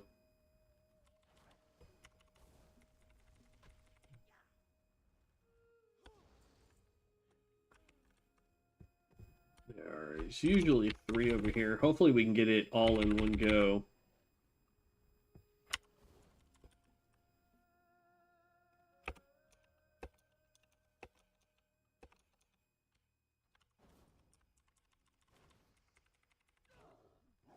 And... Nope. Even if this guy gives us one, we need at least 1 more kitty cat. There we go. Yep. Need at least 1 more.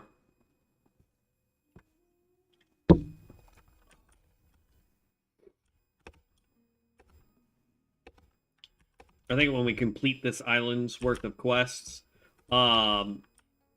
I will take a quick break so I can go get my space heater so I can try to warm up a little bit out here.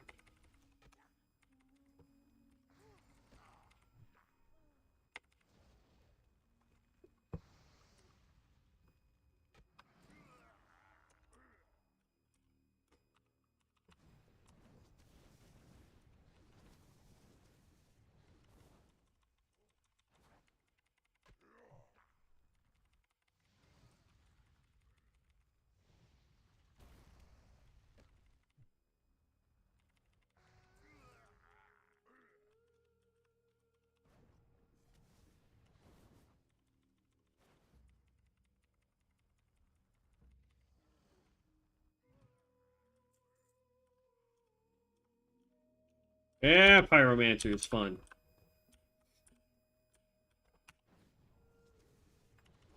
Hit you with that, hit you with that.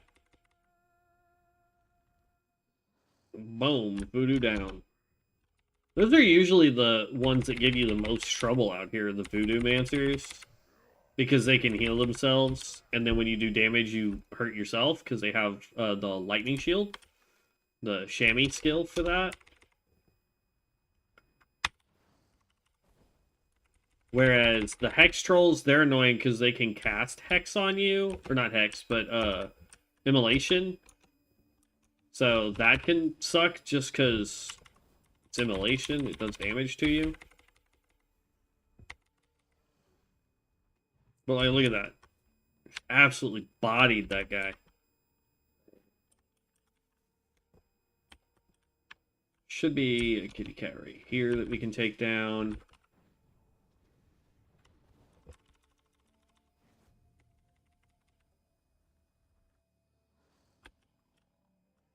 There we go. That quest is done. Let's go ahead and mana up. We are currently level 11, close to level 12. Oh.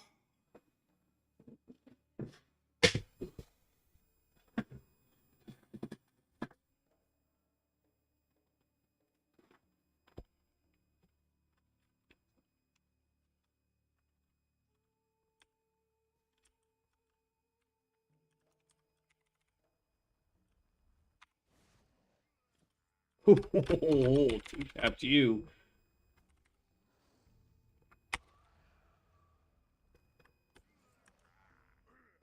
Doing some serious numbers now. Can we take him out before we have to worry about Zalzane?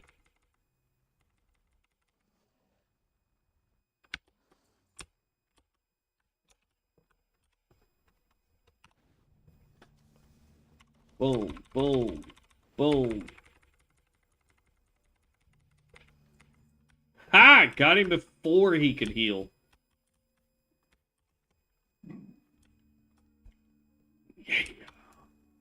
Love it. Welcome back. We just got a few more voodoos to take care of, and then we're done with this island.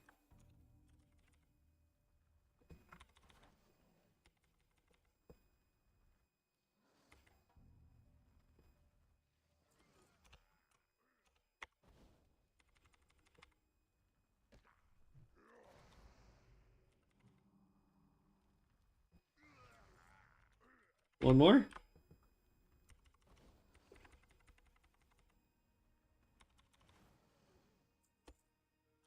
Okay, let's mount up.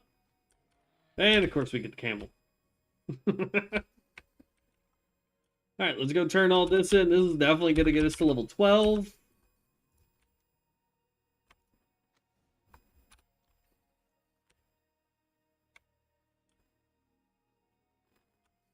I'm not trying to fight nobody.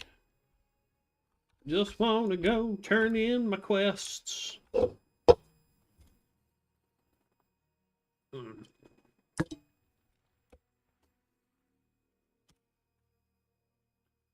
Mana Storm.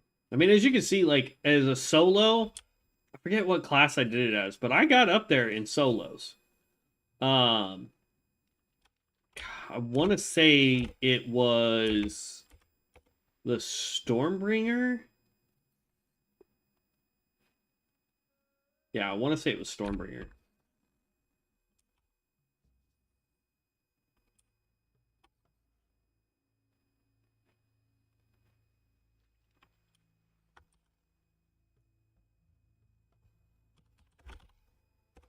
Oop. I saw an MS. Hold on.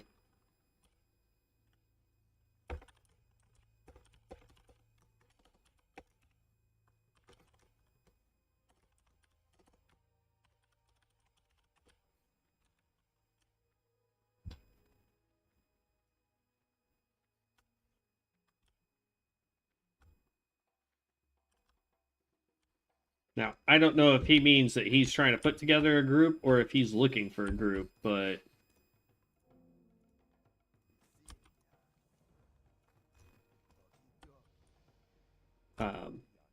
you can actually level up pretty quickly. At least get into the mid 30s, low 40s by doing Mana Storms,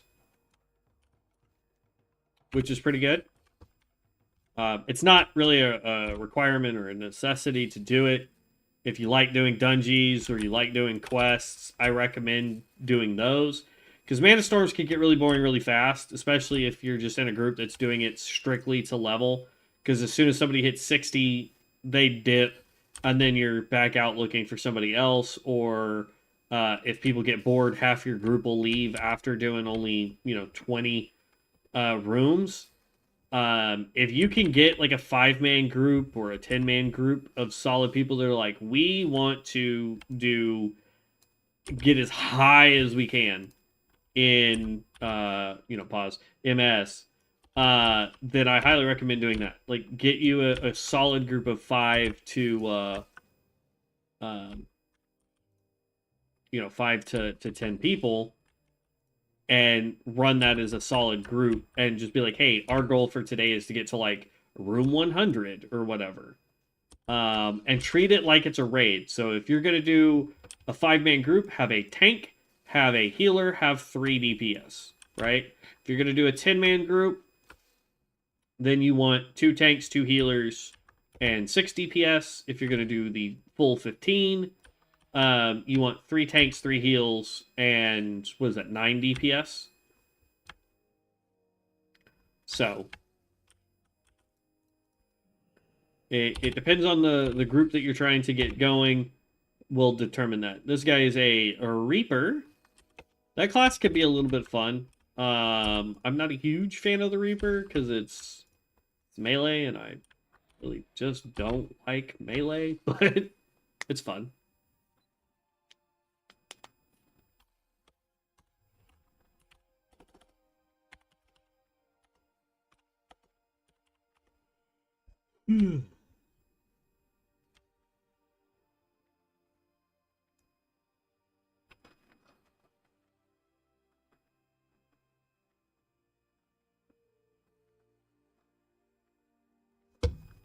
We are level 12.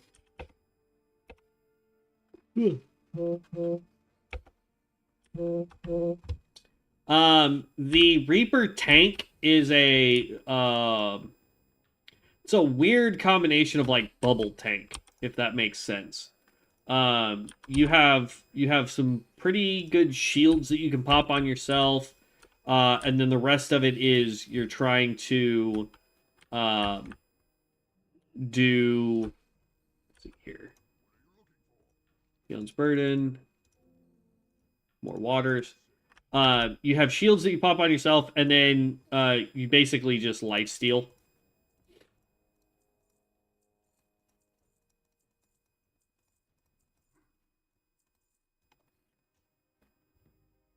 Okay. I'm going to make this my home, but I don't know if I'll stay here. Should we stay here in Duratar, or should we go back over to the Undead Zone and do Brill? What do you think, low cover?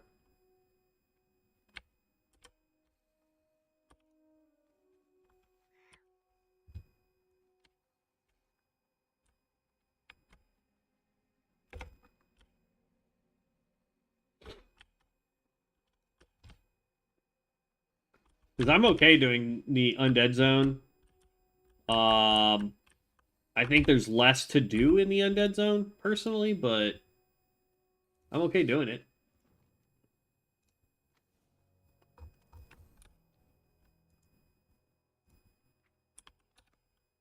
Let's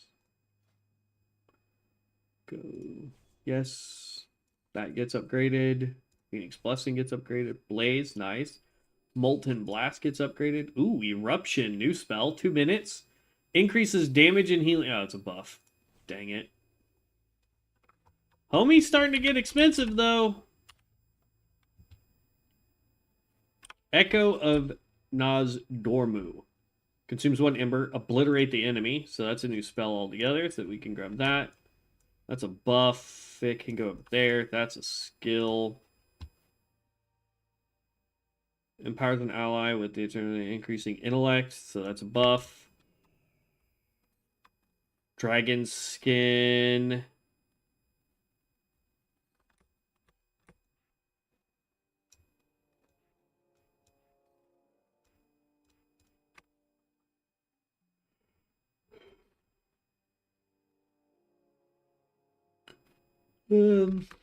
Let's see here.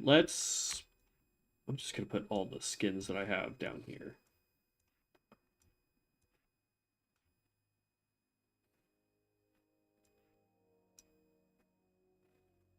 This one could go up there because I use it.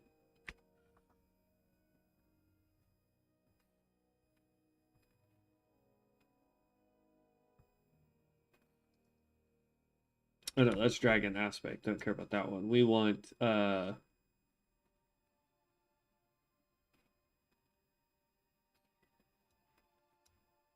these two are the ones that I really want. Okay.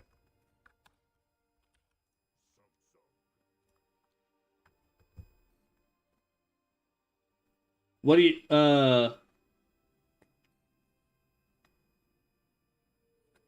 level for the pyro? I still need to go figure out where what the thing is to do it, but we are level 12. I can either stay here in Duratar and do Razor Hill, or we can go back to the undead side near Undercity and do Brill. Both are good. I'm good with both. So if you have a preference on what you want to see, I will let you pick.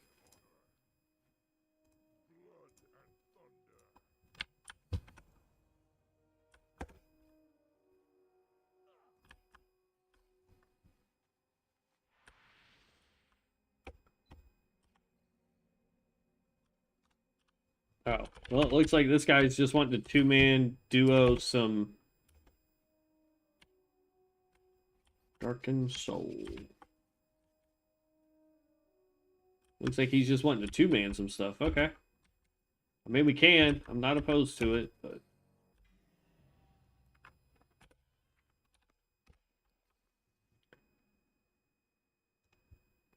Put that down here. And we are going to move this.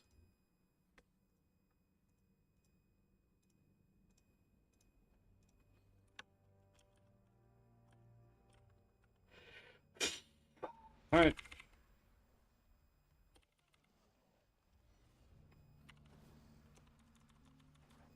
I don't have any AoE skills yet.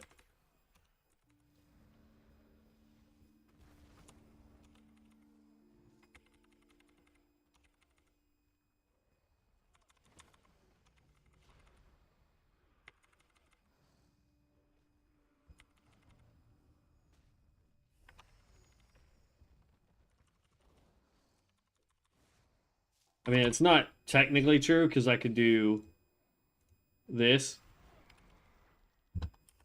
And it does AoE damage, but it is not great.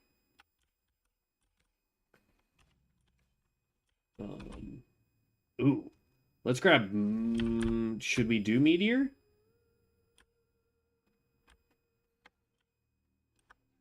I don't care about Dragon Lead.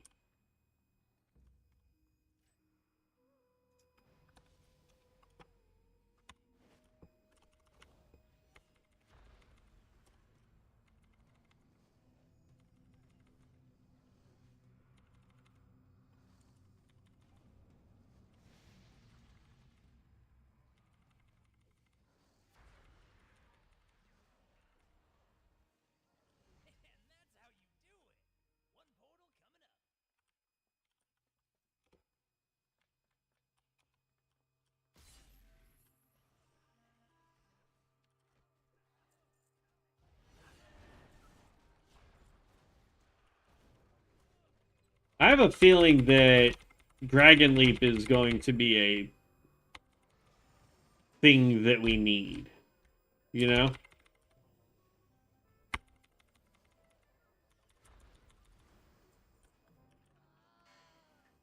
Does it spend all of my... Well, it doesn't say that it does, but alright.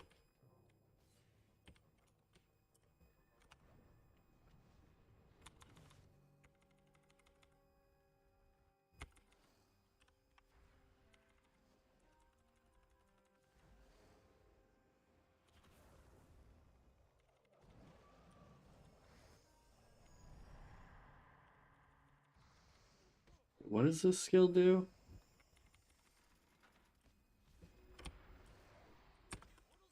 Okay, so okay.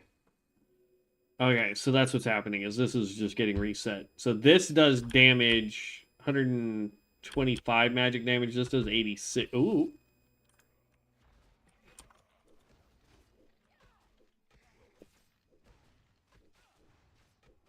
I can't leap up there?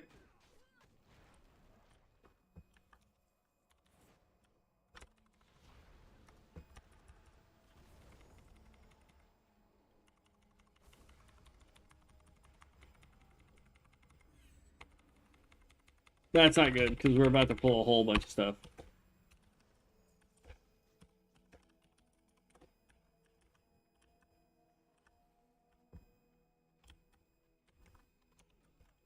So this is an AoE skill. Here, tank. Grab all that, please.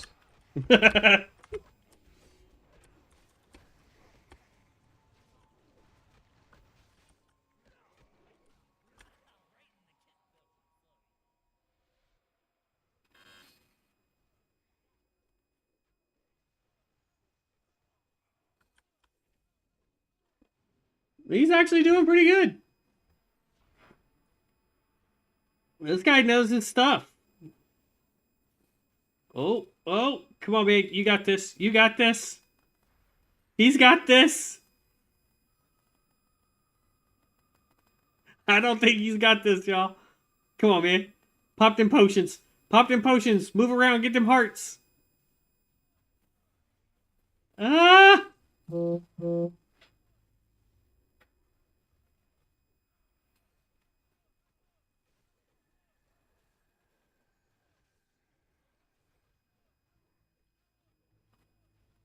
Yeah, I'm trying to find that tank class I was as a druid with my buddies. Lots of good time.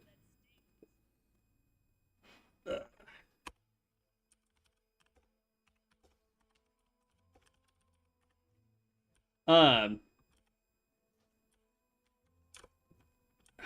for it, let's see.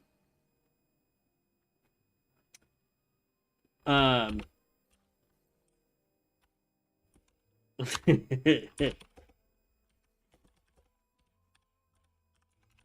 The closest you're gonna get is gonna be the Blood Mage, in terms of shapeshift ability. As far as overall tanking, there's not gonna be anything really like the Druid. Um, you'll kind of get across with um, I would say your closest bet would probably be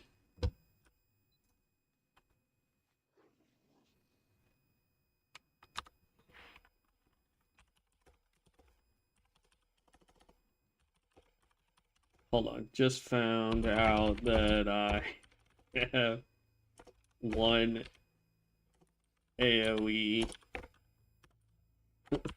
skill.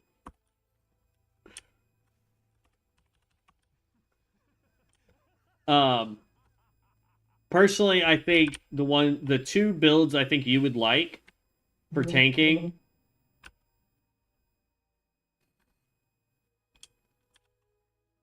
Yeah. So the two that I think you would like is going to be um the Knight of Azeroth.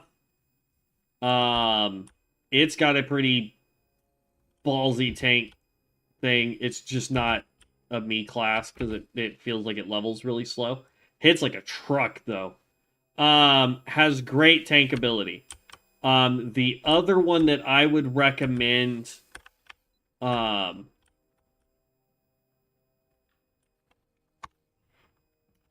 would be the Primalist as a tank. And that's just because once it grabs aggro, it's really hard for it to lose aggro for AoE purposes. But it is a lot squishier, in my opinion. If you want one that's going to be able to sustain, Cultist has phenomenal capabilities of grabbing up aggro and then self-sustaining. The Templar, like I said, is just a phenomenal tank, but it doesn't have a whole lot of self-sustain, so you got to have a healer with that one if you want to do big pulls. And sent you to the other continent. That's no bueno.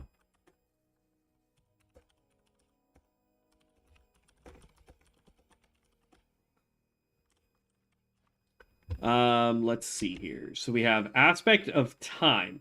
Damage dealt by Echo of Nazdormu and Flames of Natharian have a 33% chance to cast an additional time for 30% of the damage dealt. Damage dealt in this way can trigger this effect up to 3. Holy cow!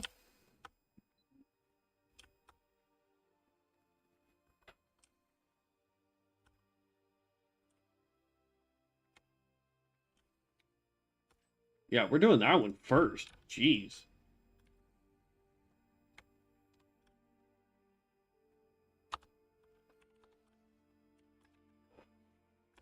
And we just hit level, or we're level 13. So it seems like it really wants Dragon Leap to do something. But I don't feel like Dragon Leap is really doing anything good for this build. Leap to target location, crashing down in a 5-yard radius, dealing 44 fire damage up to 10 nearby enemies. I would agree that that's a good skill if we still had close range abilities. Essence of Maligos. Imbue an ally with the Essence of Maligos, restoring 8% of their maximum mana every 1 second for 5 seconds. Flame casting. Generating heat now has a 25%. Yeah, so flame casting is still important. We definitely want that fire safety, the critical strike chance. So we've got to pick up Meteor.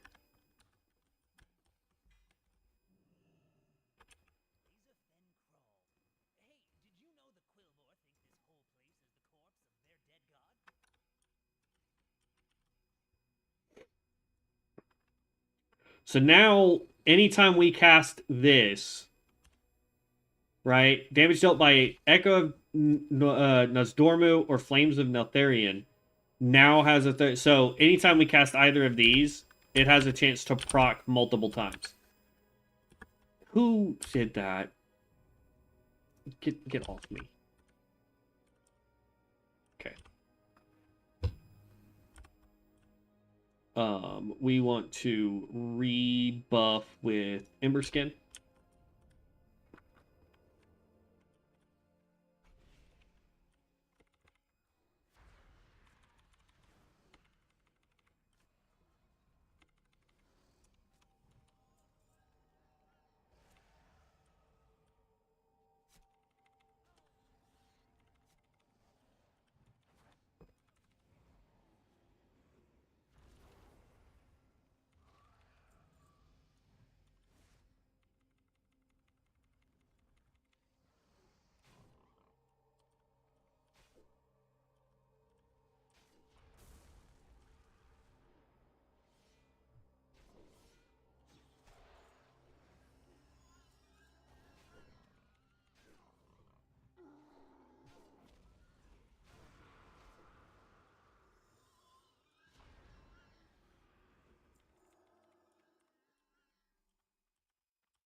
Single target. My question is do I get to see it proc multiple times? That's what I want to know. Which boss is it wanting us to go to? This one.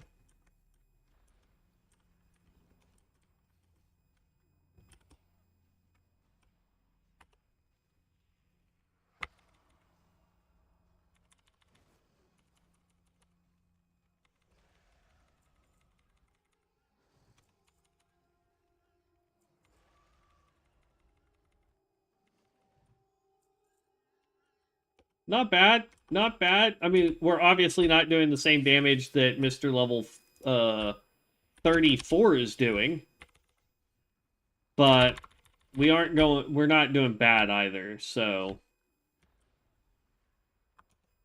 at least I don't think we are. Okay. Let's get you procced on there, and then since there's more than one target,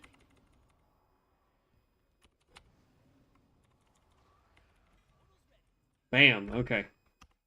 And then let's go ahead and pick up Meteor.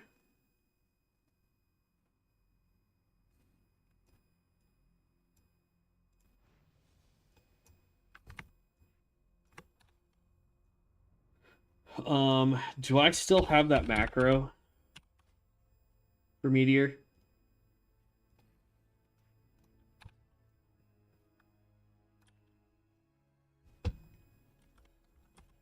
I know Shadow Step type moves since for me as melee, but I agree if not melee, no use to have unless it gives you a show or mana heal regen for doing so.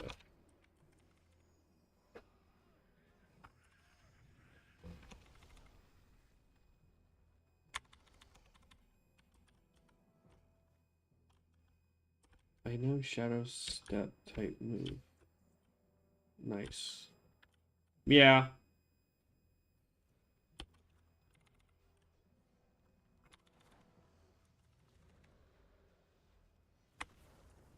Let's pop that just to see what we can get there.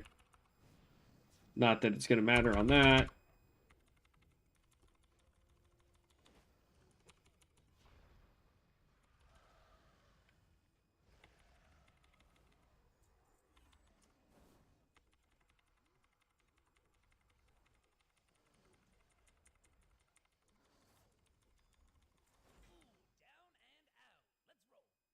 I hate... Wait, no, this is just the... I think this is just the dragon, not the serpent that you have to waste time summoning. Yeah.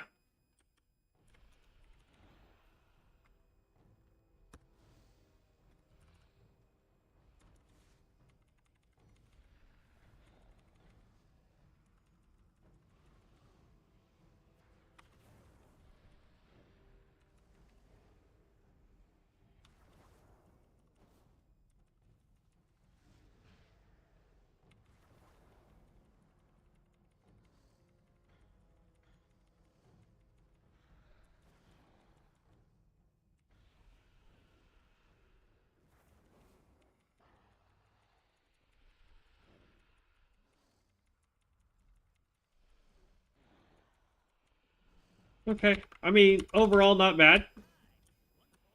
Oh, just hit level 15. Nice. Let's see. Searing Flames. Daily or damage dealt by your Echo of Doom and Molten Blast now additionally scales with your critical strike rating. Nice. Aspect's Blessing. Your next Echo or is guaranteed to trigger Aspect of Time and guaranteed to critically strike. I'm gonna grab that. And this one is off of the Echo of Nose Dormu. This one.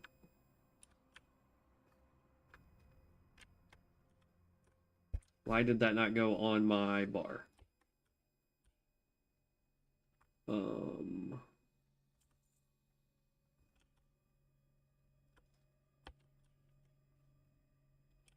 Where is it?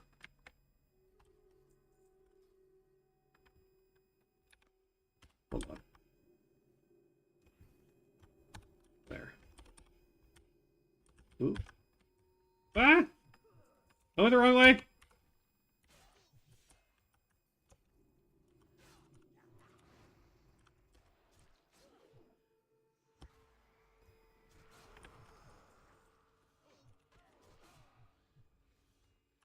Go here.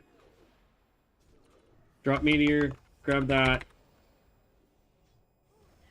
That allowed it to proc a lot more. So it's actually going to be way useful on single target boss fights.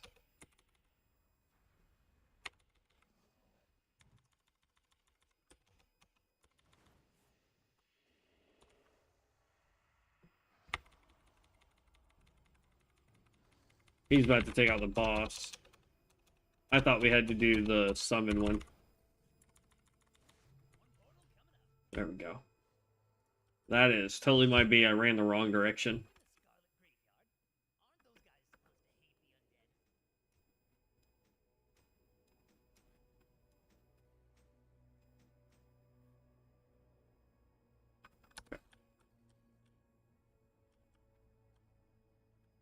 This guy is a beast.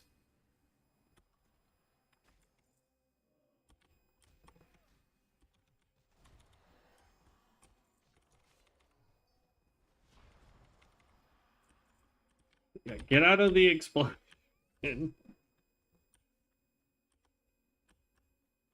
I like these little... That's new for the Reaper for me, having the scythes that follow you around. That's pretty dope. I like that.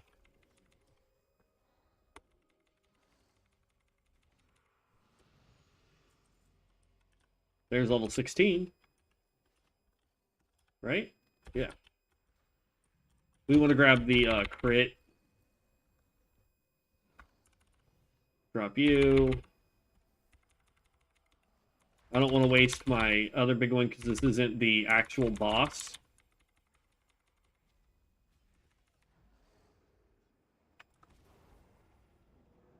I did good damage.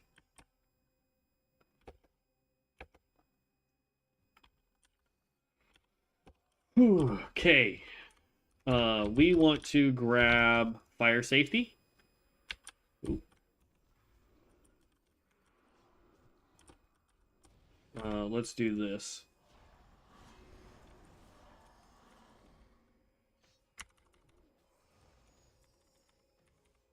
Ah, that totally drained my mana. That's not good.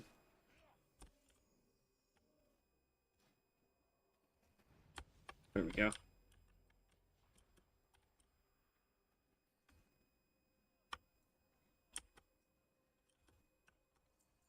How you cut off PvP, it also cut that on when I died. You should be able to just click your, right-click your portrait or your name if you have an add-on like I do, so you don't actually have a portrait anymore. And you should be able to just turn that off. Are you talking about war mode? Because that just, like, has been active the whole time for me for some reason. And I have no idea why.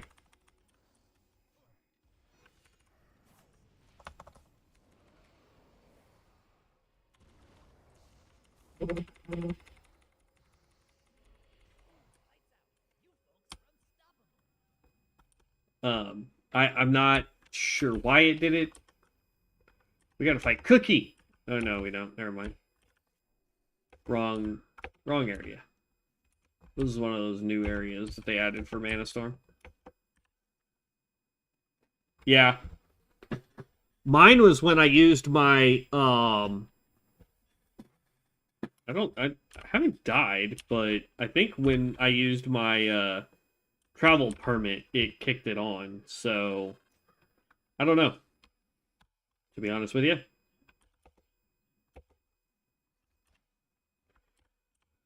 Let's see. Generating heat now has a 25. We want that next.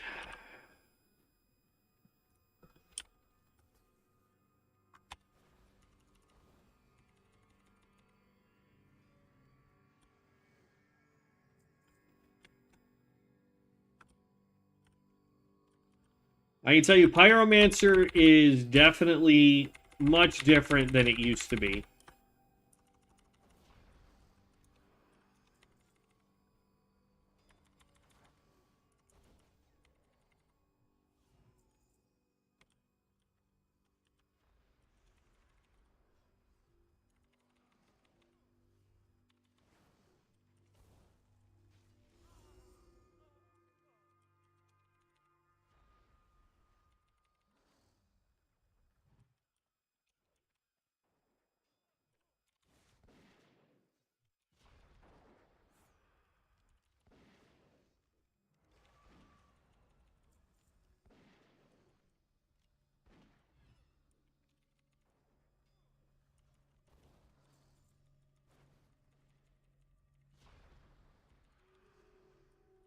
Boom.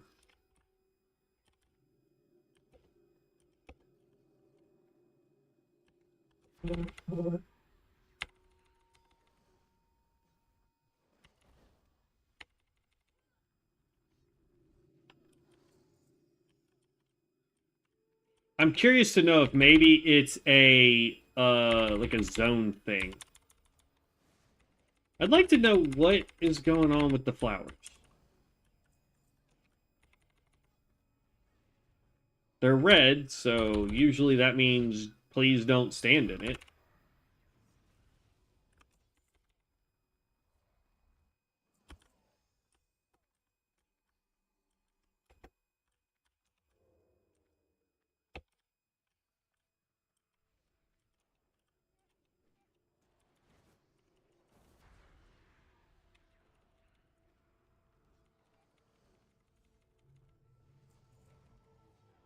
Echo of Nor's Dormu. Wop. Okay. As much as I like having these little molten wings on my back, I'm not sure. I don't know. I'm gonna keep playing. Like, I'm not gonna switch classes yet, but or specs rather. I feel like a lot has changed to where this really isn't worth it to be the direct hit, because like the direct fear is all about mid close range, flying up in the air, instant cast kind of stuff.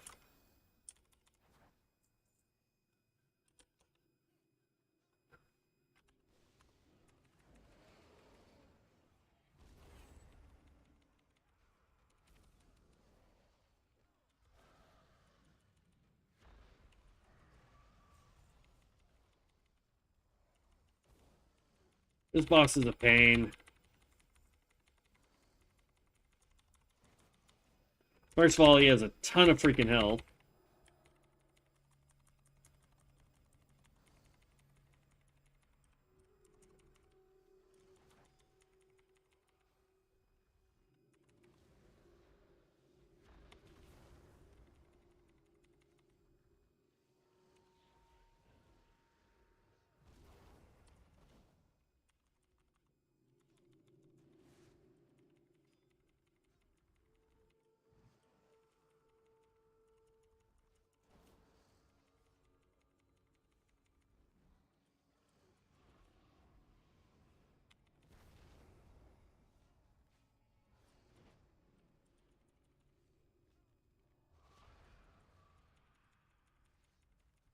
Oh, and now he's got his summons out.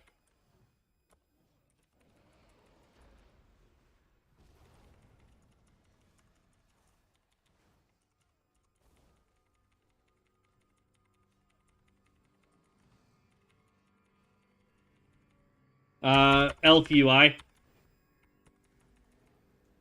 Or LVUI. I don't know. People get mad because I say elf, as in like a being with pointy ears. Elf UI. But like I'll put it in chat, but it's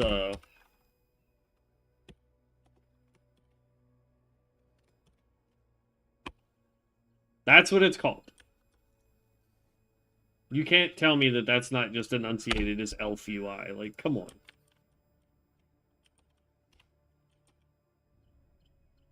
Let's see. Damage dealt by your Echo and your Molten now additionally scales off your critical strike rating. Maw to Dragon's Blood increases the damage of twin blade. Yep. What is this? Firefall. We want to get down to that.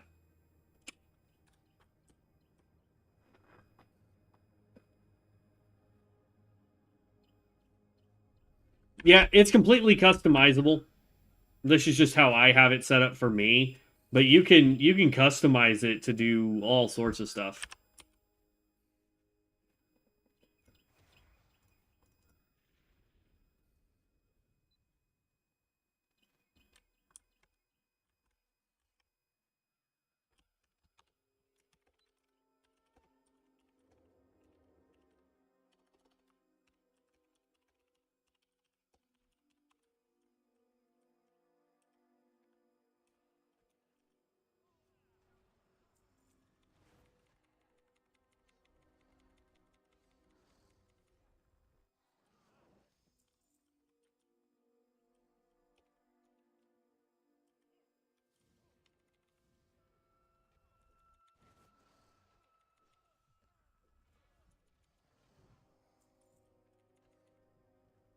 That will absolutely just delete my mana.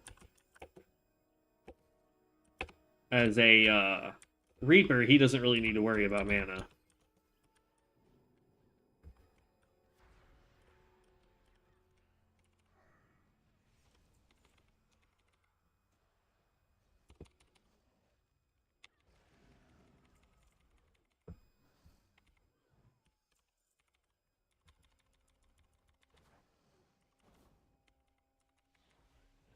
Yoink.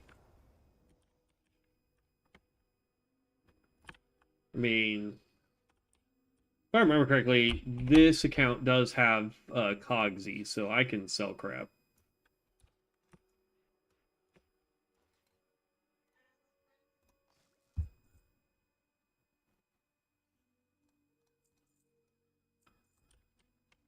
I don't think I'm in Discord. Am I in Discord?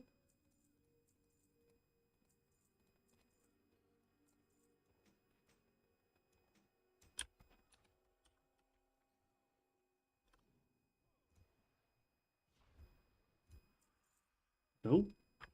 For a second, it sounded like Devin was on.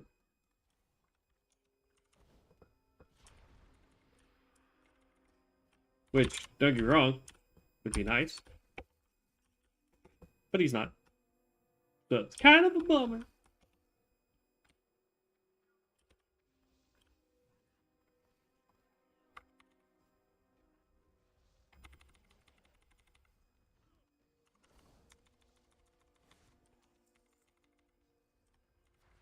Meow.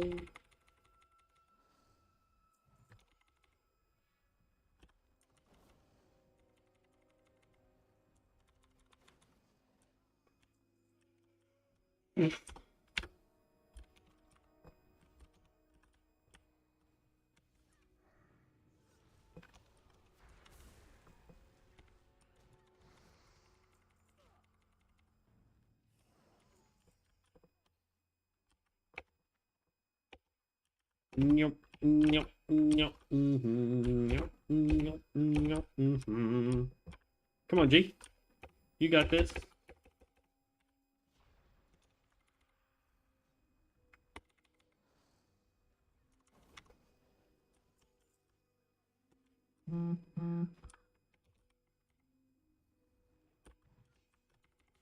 I like the fact that the enemies have Christmas hats on. Like, to me, that's pretty fun.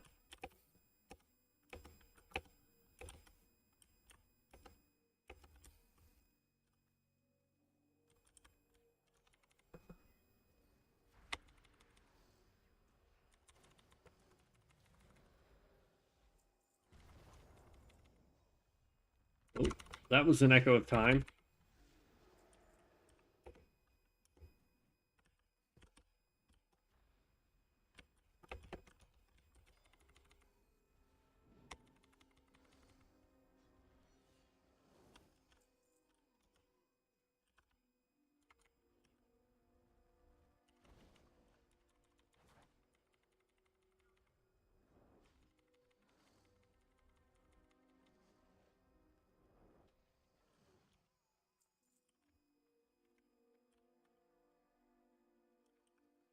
Okay.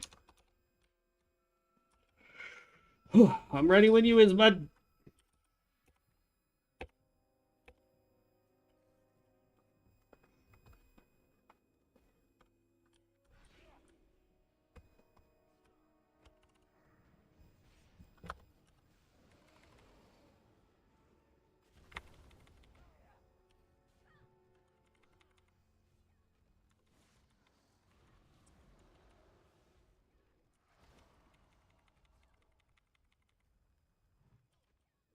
Bruh.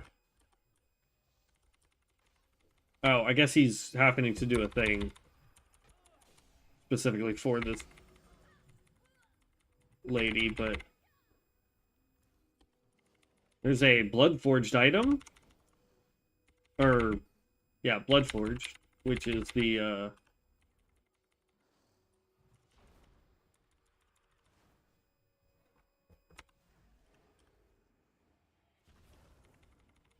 So I take it she's got some kind of, like, shield. And he's happening to run to those pillars of light to get rid of it.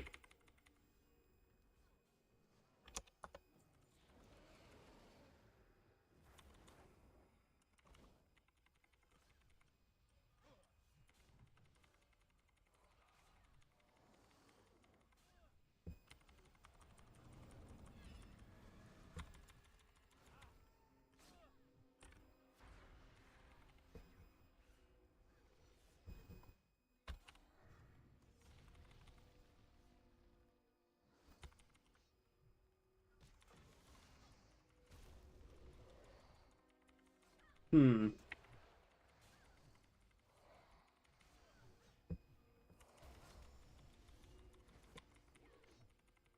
It is 2:30. I need to go grab my sandwich so we can eat.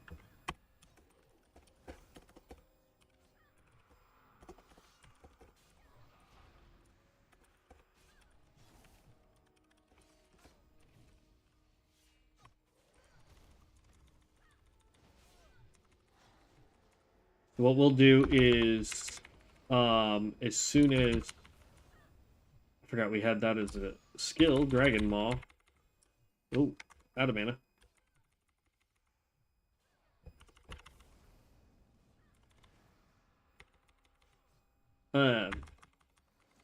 What we'll do is, I'll put you guys on a BRB. I'm gonna go grab my sandwich. And then, Jeez, okay.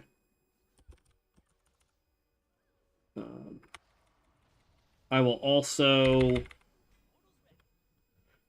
There we go.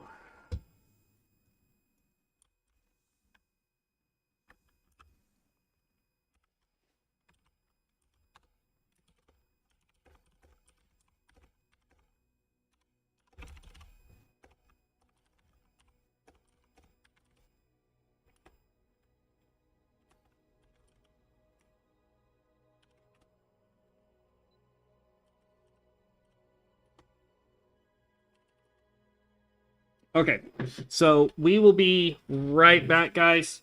I'm gonna go grab my food. I'm gonna go grab the space heater so that we can get that plugged in and I can keep my leggies warm because it's getting cold out here. And then we will be right back. I don't know if he's going to kick us from the group or what he's going to do, but we will be right back. So give me just half a second.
Whew. Okay. I got me my lunch. And we're back. And This guy apparently is so pro, he doesn't actually need us helping him. So he's just been running apparently the entire time we've been gone. So I'm going to not accidentally click out of that.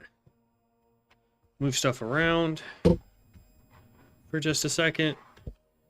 And we'll let him keep doing his thing, and we're going to eat and just chitter chat, I suppose.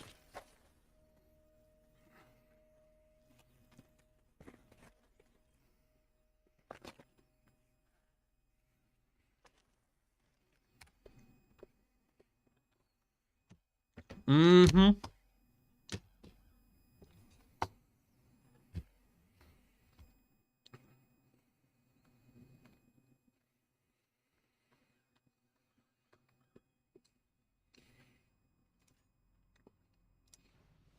Yeah, I gotta get me some lunch, man.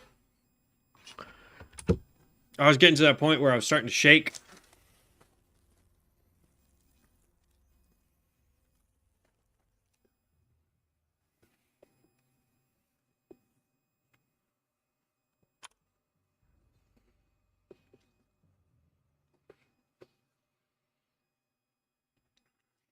But, I mean, it's a quick sandwich, so it's not anything, massive that I had to go prepare. It's just a sub sandwich. Whew.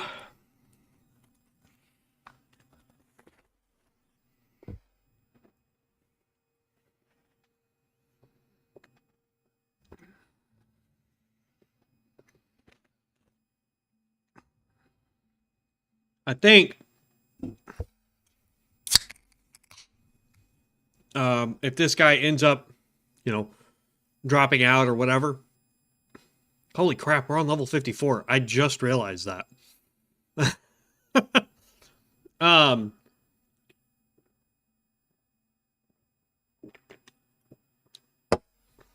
We may go try the other two classes that I had a lot of fun with besides the Pyromancer. Excuse me.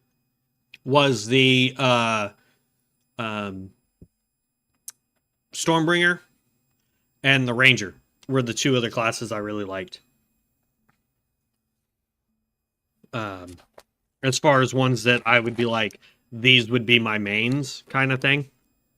So we may give those a try here in a minute, or at least one of them here in a minute, just to kind of see what changed with those.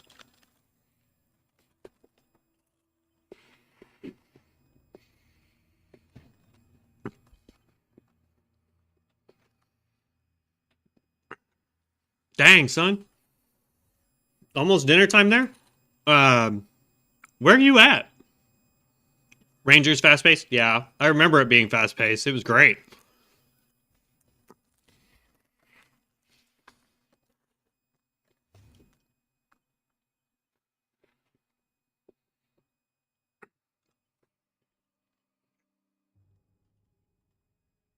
Like, I'm here in Oklahoma. It's almost 3 o'clock.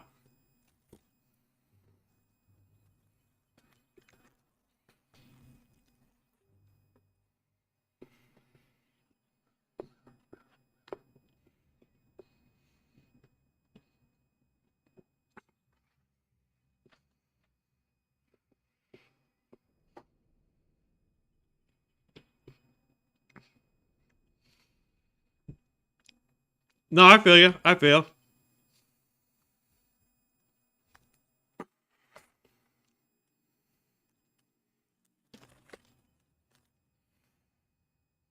I mean, I was until, what? I want to say 6, 7 months ago. I had lived in Texas for a really good long while.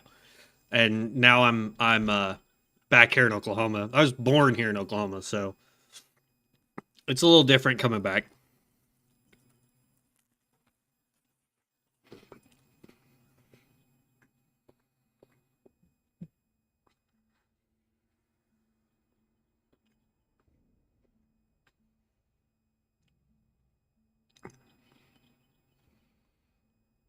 Well, he's fighting the boss for this level.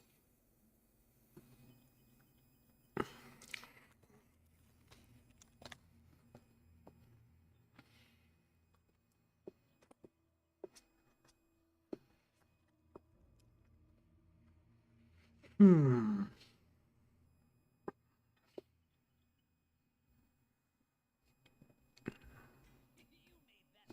Well, moving on to the next one.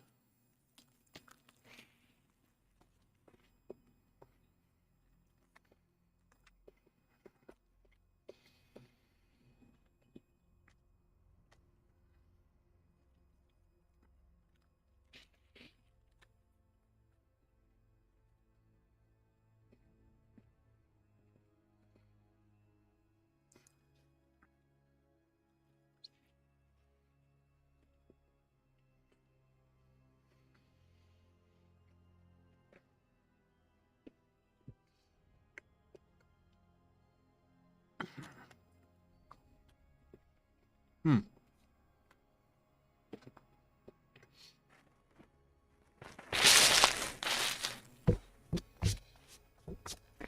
All right. Not perfect, but it will tide me over.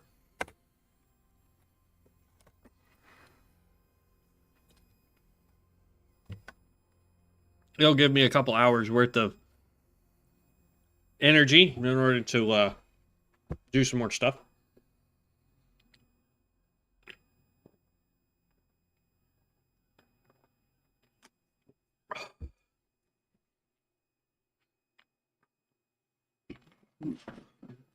I'm going to see if I can get Devin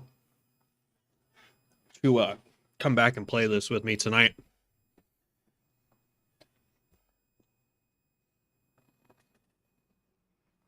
What am I stuck on? It's weird. I'm not stuck on anything, and yet my dude's not moving. Okay. Whew. We gained, it looks like 1 level. Grab that. Pop the book.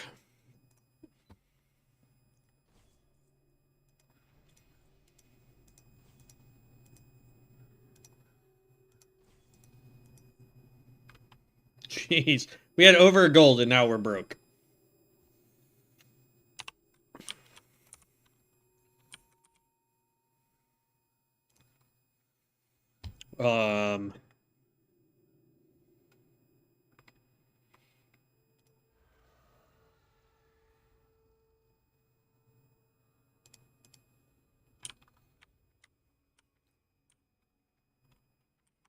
He stayed up top. Okay.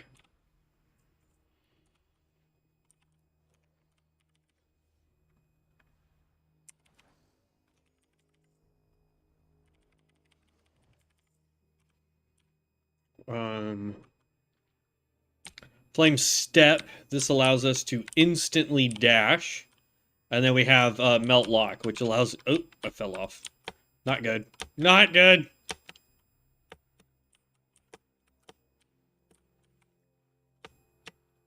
I think I can swim out and around. Yeah, I can.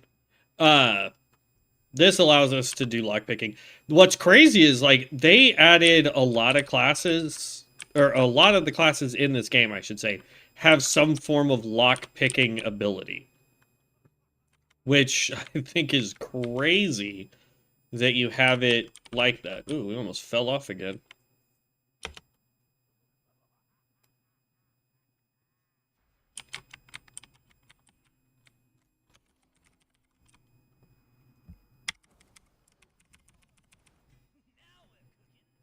Okay. We're gonna go ahead just because I need money.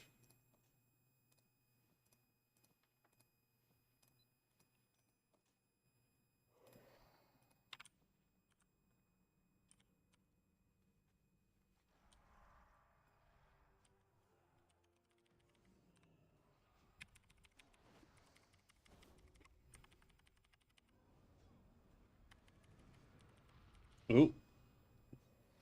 Ah, that's not what I wanted. I hate this boss, though.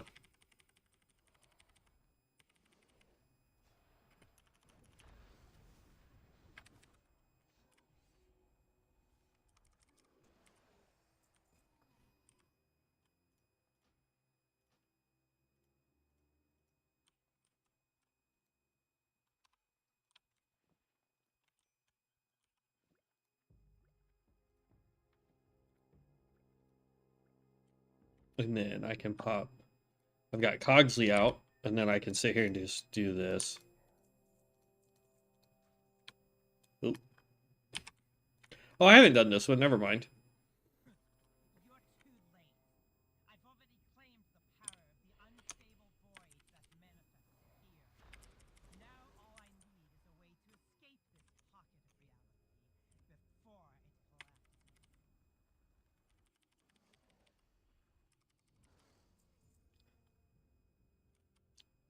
My question is that actually one of the developers? Is that their, like, voice?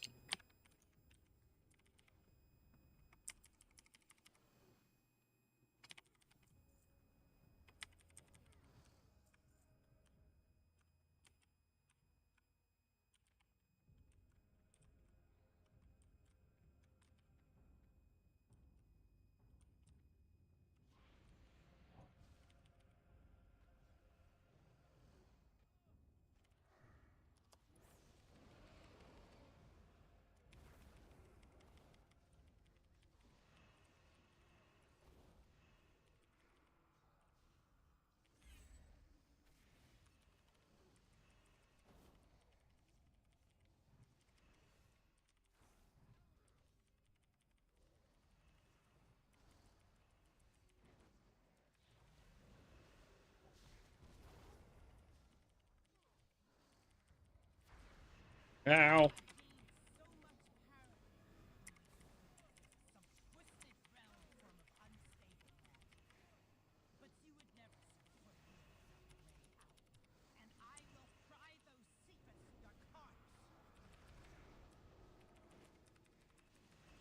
I feel like that's a developer that's talking.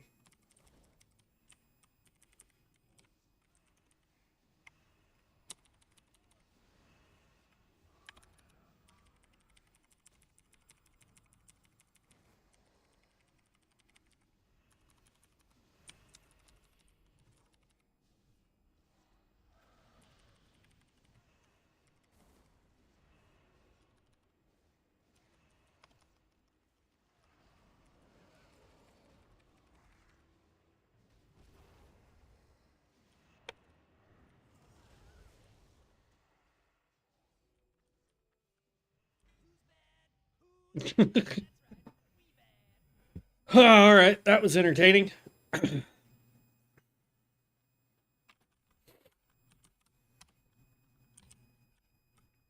Let's see. Gaze of Yazra. Set Azra's gaze upon an enemy incapacitating. No. Spell haste. Sure. Dealing fire damage has a 40% chance to slow the target's movement speed by 10%. Nah. We need 3 more though to drop down to the next row.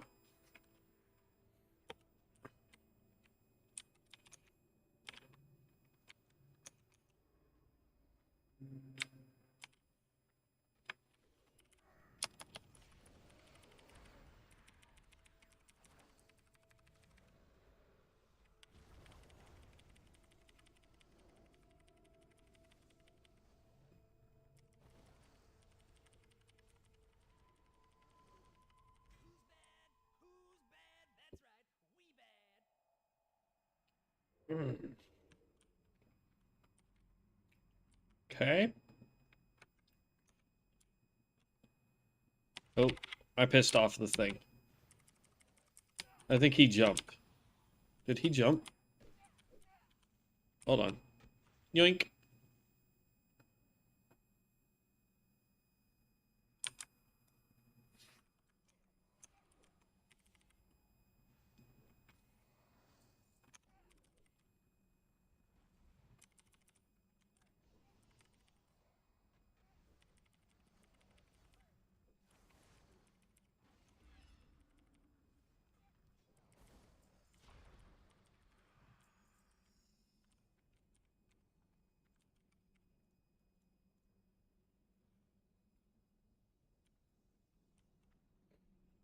No, no, no.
I mean, we're already doing some pretty hefty damage, so that's a plus.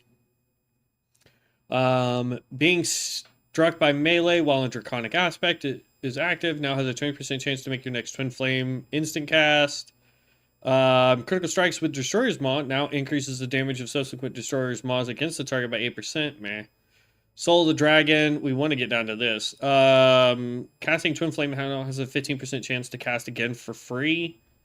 Or damage dealt by your Echo of and Molten Blast. Do we have Molten Blast? The heck is Molten Blast? This. Okay.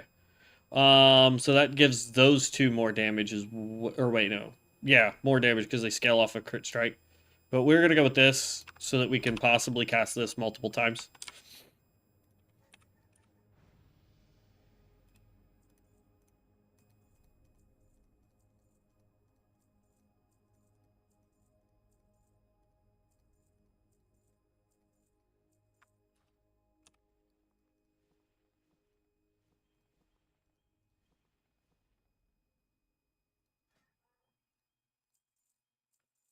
Okay.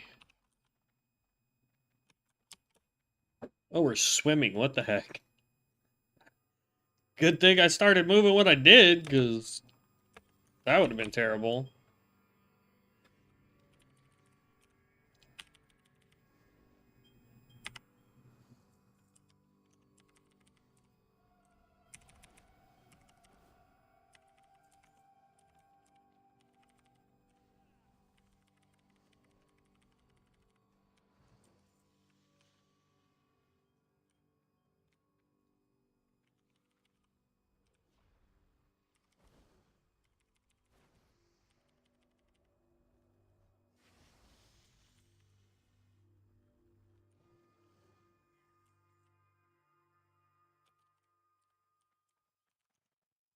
We just did this, boss.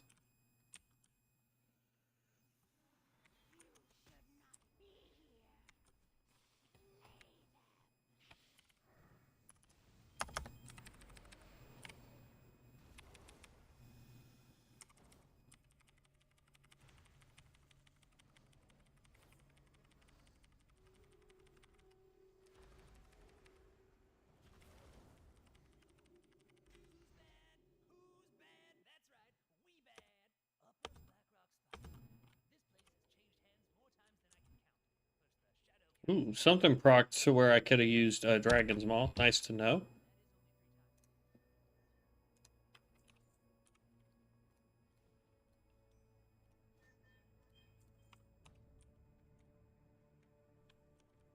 This is one where you want to click the pedestal and like freaking hide in a corner.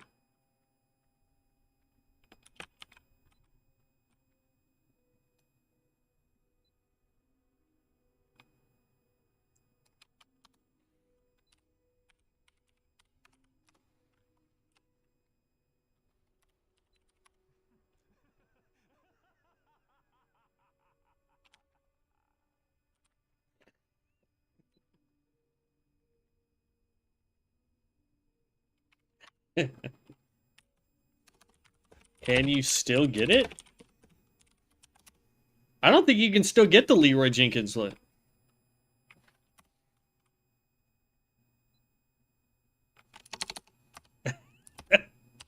Well, the easiest way to find out is to just look it up.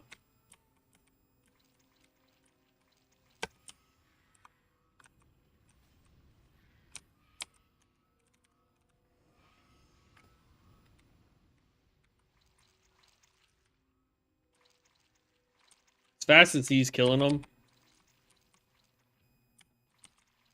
I'll just run in. Because I think it is. I think the original achievement was you had to do 50 in like 10 seconds or something like that.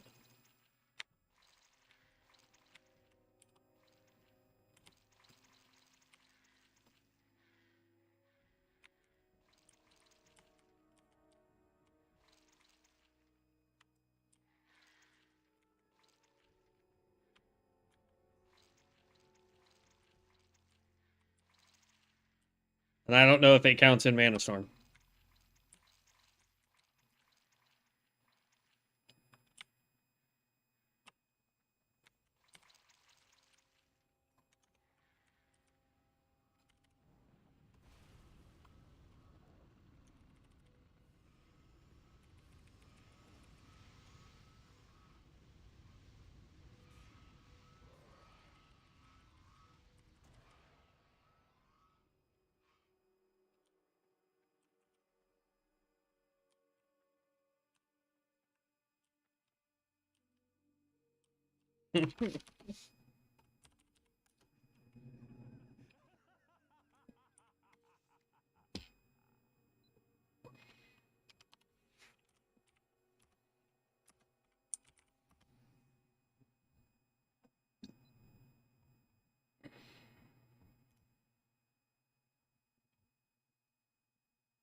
And unfortunately, there's not a way to search it.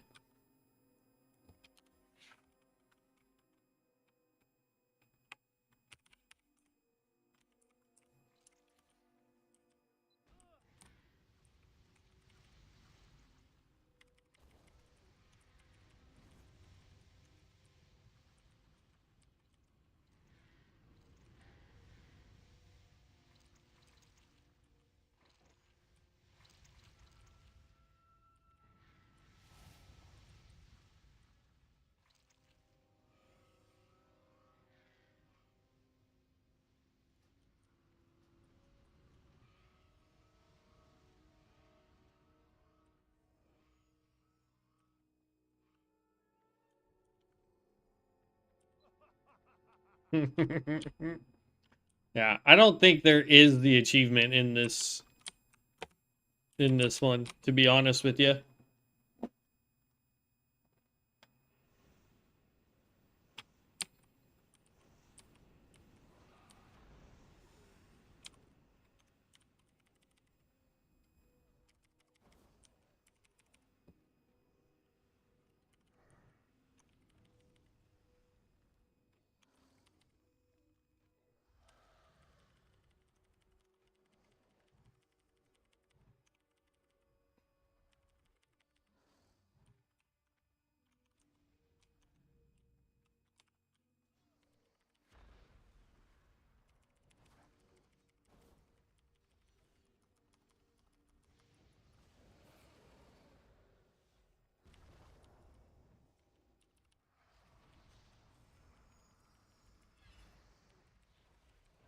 Is that just every time I cast that it does it?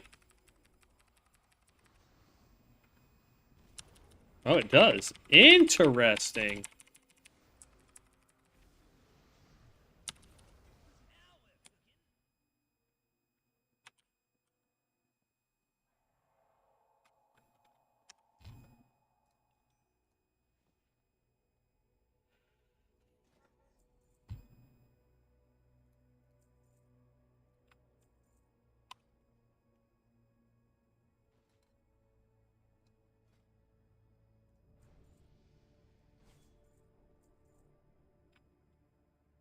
Laser pyramid, no, don't care about that either.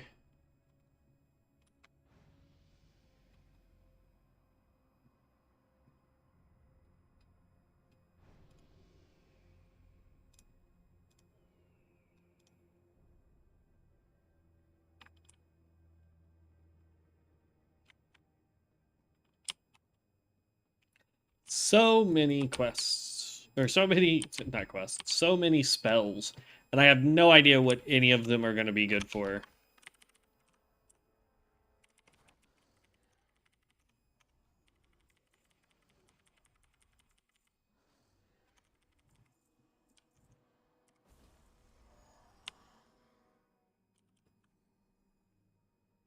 Hey, Traveler's Backpack.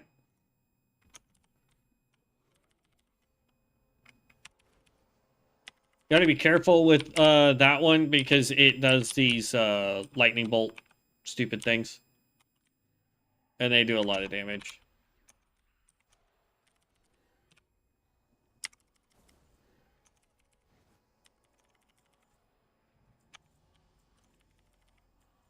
Leveled up.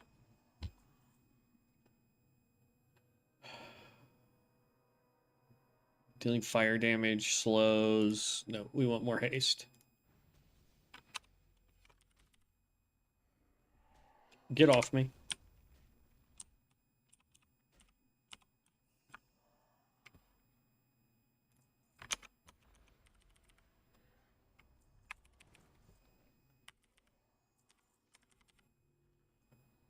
Yoink.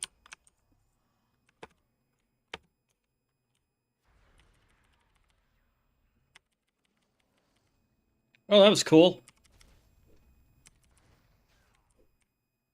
Was not really expecting that. Okay. I see how it procs multiples. Like, if you look, that was a single. That's a single. You'll see that it has 2 of the things that will spawn like that.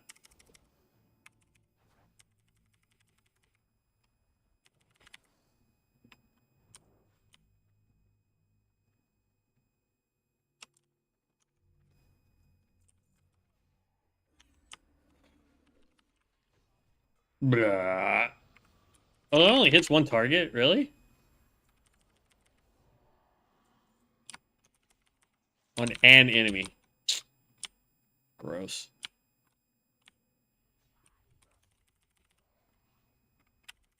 That makes it not really worth it.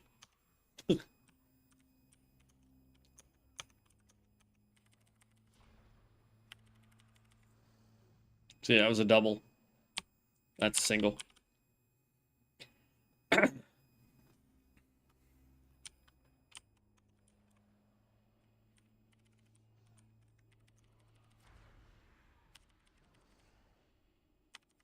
That was a double. Single. Double.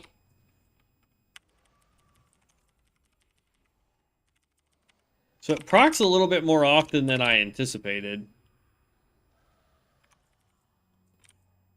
Okay. Do I have a way to remove... Yeah! Got a 2-minute cooldown, which sucks, but... all it does is make it instant cast when it procs.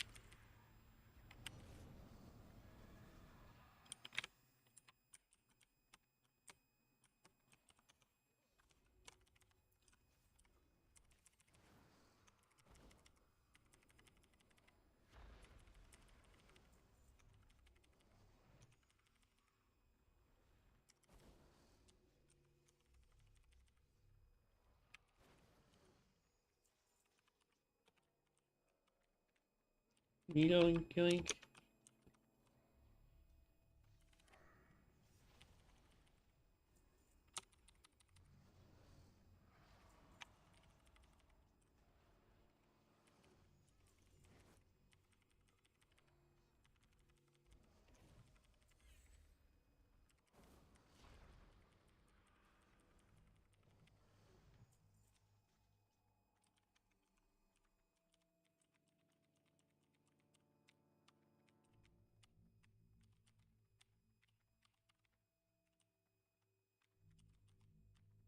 Skullomance. Skullomance.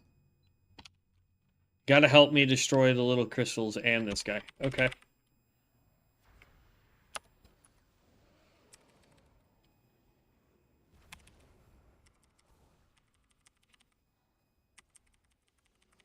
I see crystals, I'll start trying to help take them out.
Okay.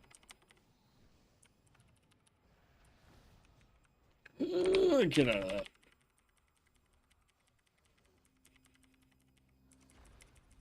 Yoink. Cookie! No, Captain Greenskin, never mind. So we gotta run all the way to the top of the boat from here.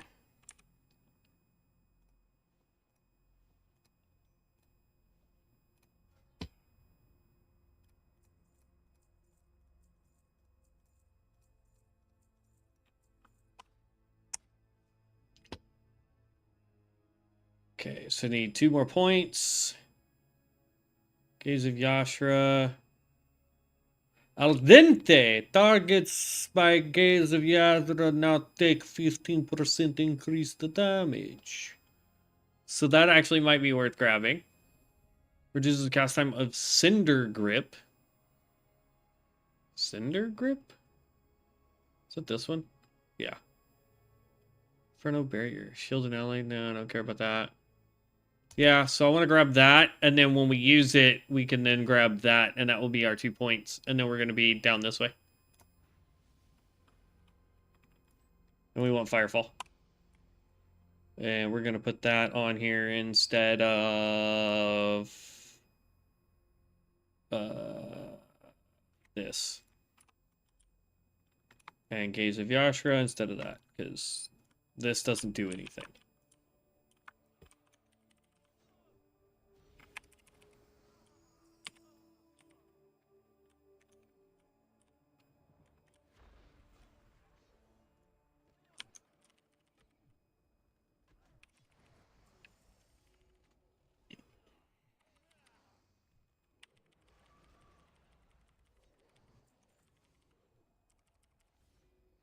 But see, like, honestly, I should just make a macro for this one and this one. Ooh, where did he go? Oh, he ran the other way.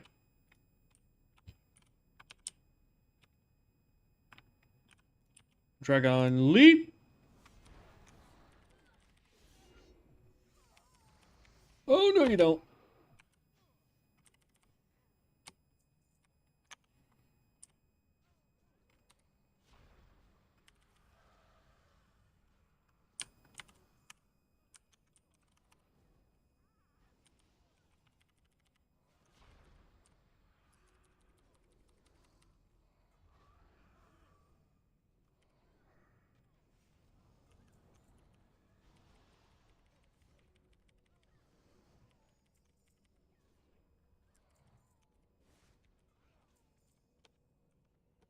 Okay, so it looks like if we use this, it allows us to use this and this as well. Don't pull the boss. Don't pull the boss. So, like, if you throw this... Oh, I didn't do anything.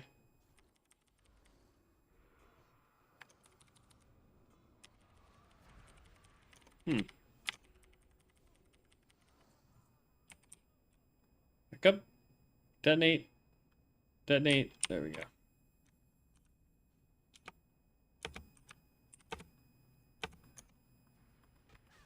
Not sure how I pulled, but I guess that's because I was jumping.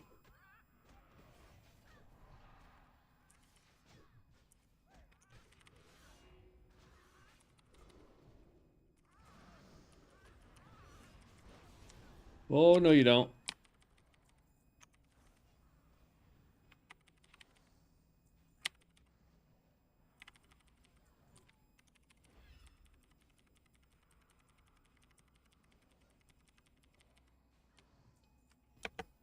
Jump it, jump it, jump it, jump it, jump it, jump it.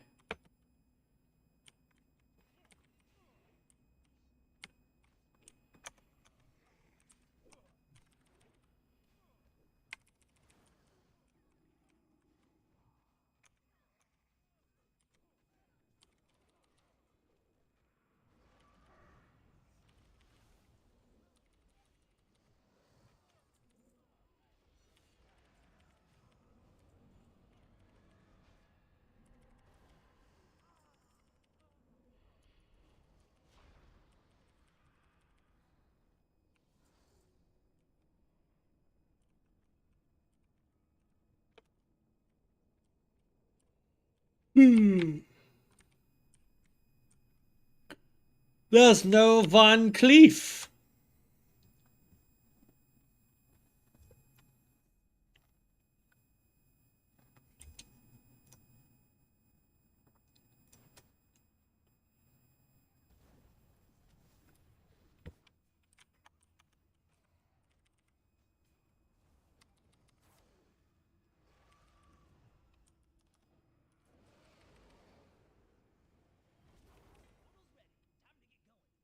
Woo! I hate this one.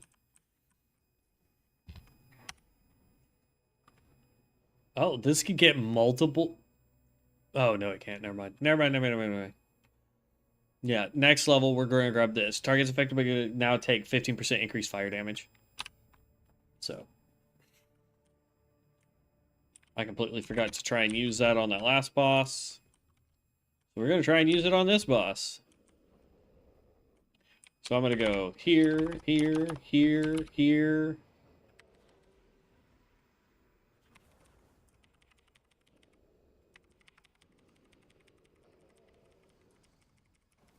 Put you blaze.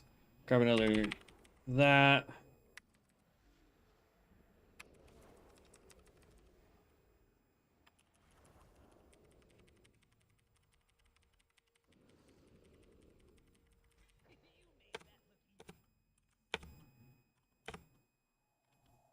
Now is it Mr. Smite?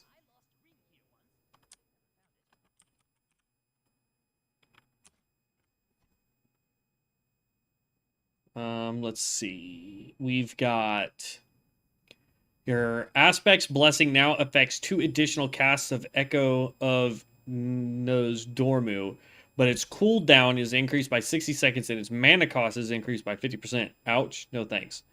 Damage dealt by Aspect of Time now heals you equal to 100% of the time damage done. That one's okay. Increases the tick rate and the duration of Blaze by 20%. So we got to pick up something there so we can get more damage done with Twin Flames. So let's see here.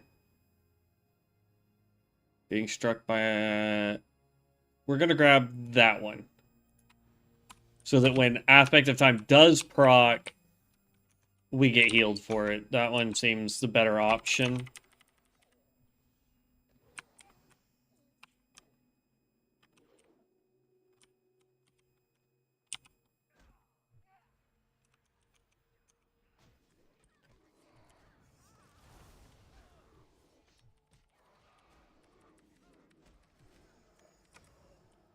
Nope.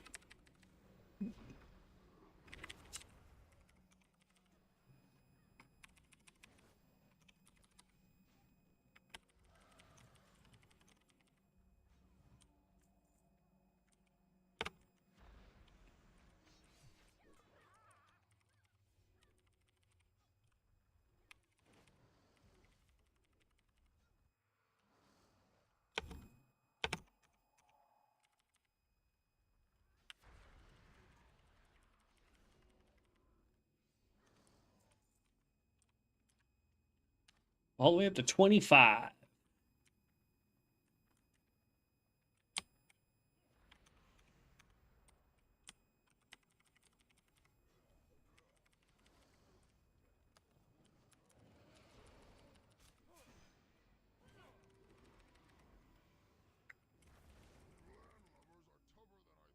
I couldn't get it off on time.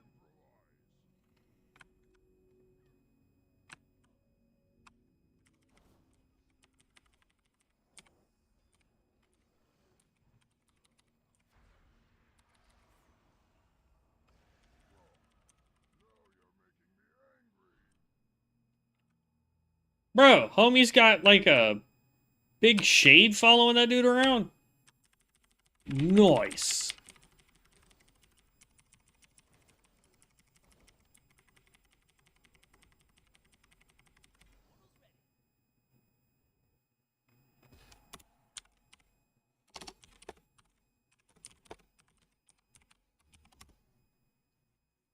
Look at me being the noob right now.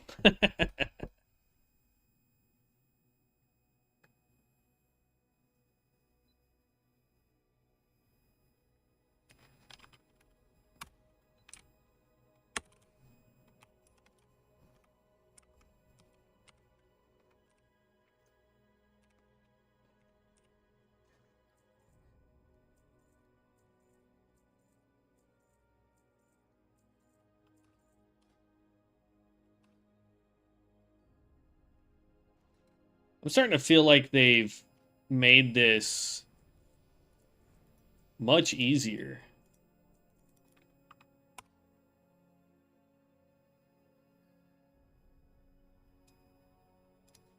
I don't think they really have, but it's starting to feel like that sometimes.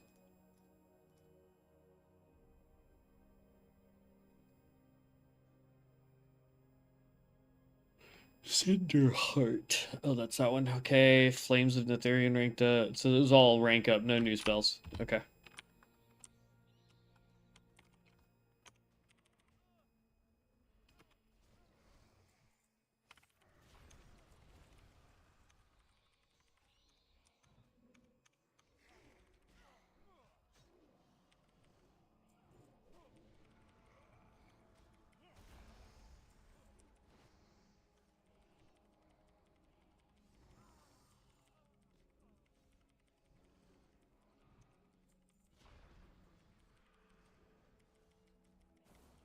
Um.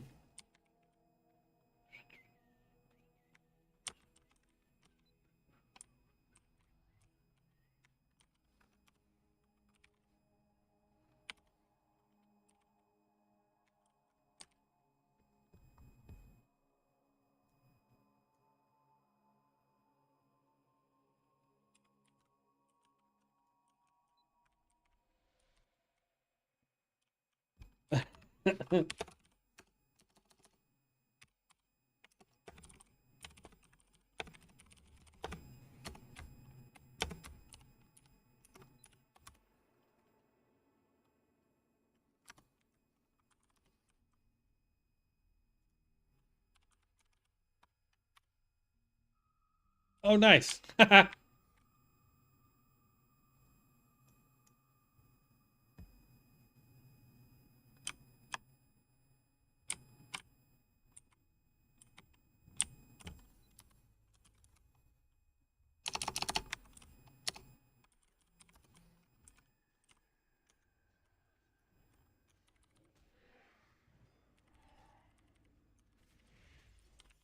Hello? Why am I not attacking?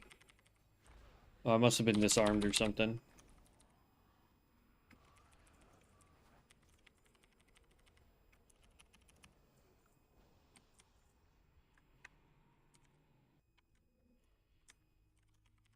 Yeah, this just doesn't feel like it.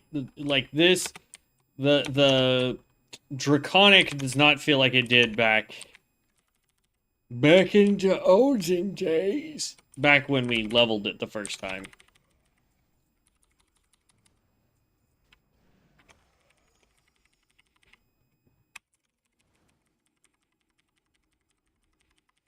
There went a twofer. One.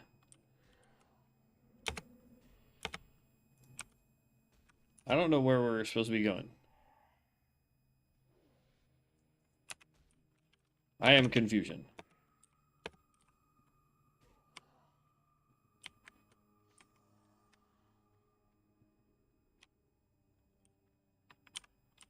So I am trying to follow you, good sir. So that I can see. Oh, holy cow, they made us run.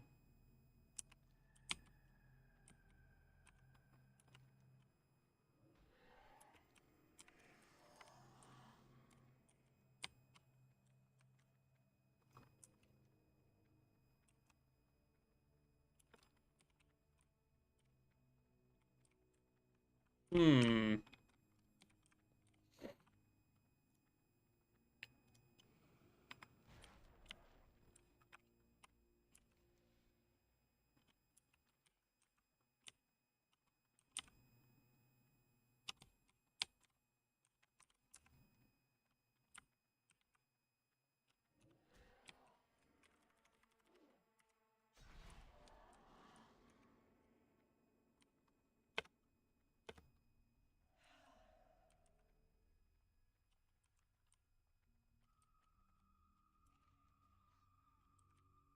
I don't think it's this way.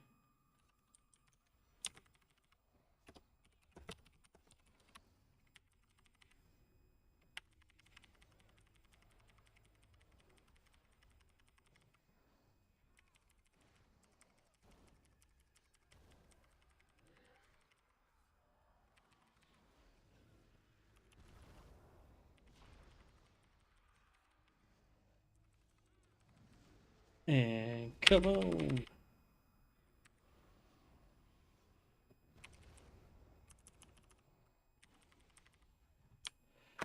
We may go back over to incineration, because this just doesn't feel like it's supposed to.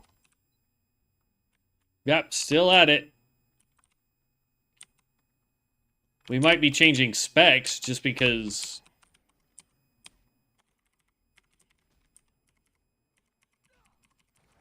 Get off me. The bosses here are... I'm so confused. It's the Hall of Lights.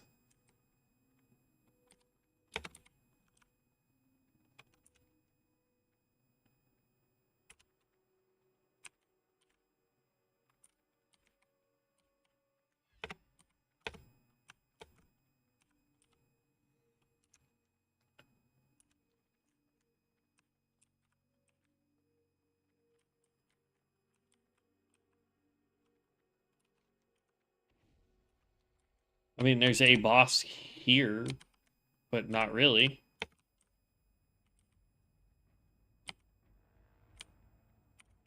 I'm so confused. But yeah, we may be changing specs off of the Draconic and moving back over to Incineration. Because the Draconic is not like it used to be. There's... I don't know. It's like we're level 25. And we're not really getting much out of this.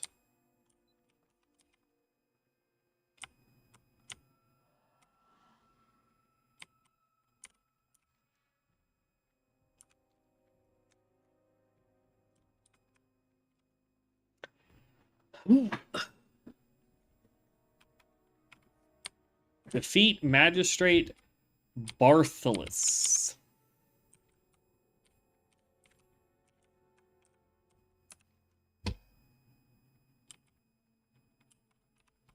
Am I able to go this way? No?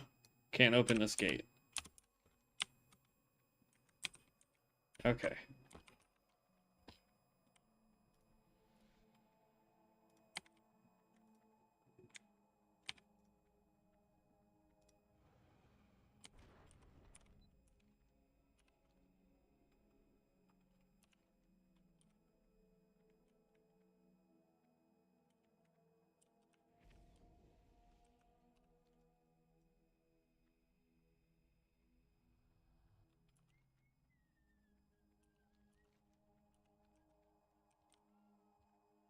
I'm so confused.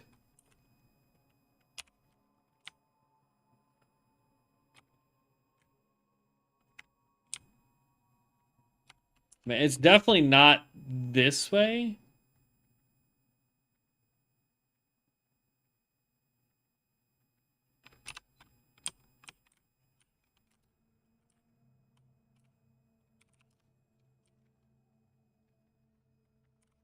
I didn't mean eek. So what add-ons you use besides elf? So I use Quest PF Quest, sorry, which gives me this, and typically it gives you a great. I gotta go run around the long way. It usually gives you an arrow when you're doing quests that will be down here to kind of be like, you need to go this way. It does not work for any of the new quests, and it does not work for dungeon quests. Then on top of that, I use, I mean, like, here's my whole list here. Auctionator, if I'm doing stuff in auction, bag sort, bag search, those are good. Details, this is for my DPS meter, as well as letting you guys see what I'm casting and when I cast it. LVUI, move anything so that I can move crap around the screen. And then postal's good if you get a lot of mail from the auction house. Trade skills when you're working on trades, and voodoo's for healing. Weak orders I haven't gotten to work, and then whim just so that when people whisper me, it pops here.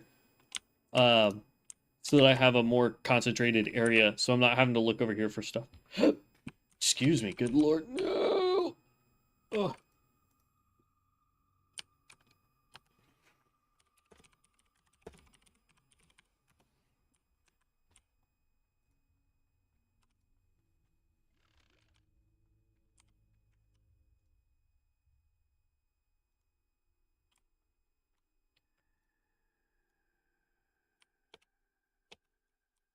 That's a bummer. Not that he needs my help for the boss fight, but that's a bummer. Yeah, I got Quest PF. I like it, as well as Baggin now working as well. Baggin now working. I think you mean it's not working anymore.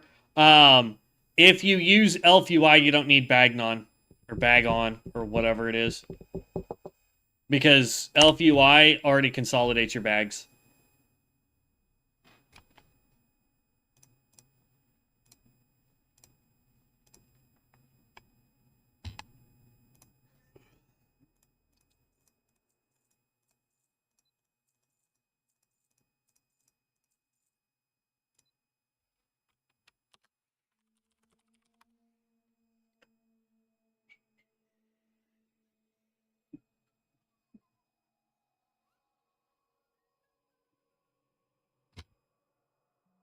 No, you're good, man. You're good. But yeah, so if you're gonna use Elf UI or Elf UI or whatever it's called, you don't need Bagnon or any of the other bag things, because it does most of it for you. One thing I will point out, and I think it's related to the new, or I think it's just added to LVI, is if you have enchanting or alchemy or not. Well, I don't think alchemy. I can't even click it because I don't have any professions. But any profession that can use this icon, I know enchanting can, more specifically disenchanting can use this, to where you can disenchant anything in your inventory. You just click this, and then you just click the items that you need disenchanted, and it will work very well that way. So I highly recommend it.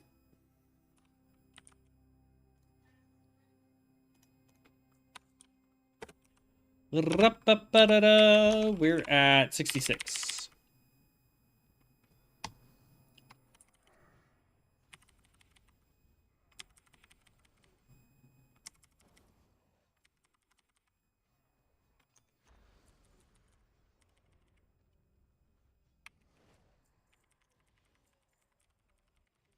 I know where we are.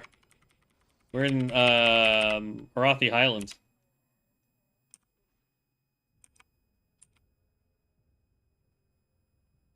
Technically. Or not Arathi Highlands. We're north of Hillsbrad Foothills. Because in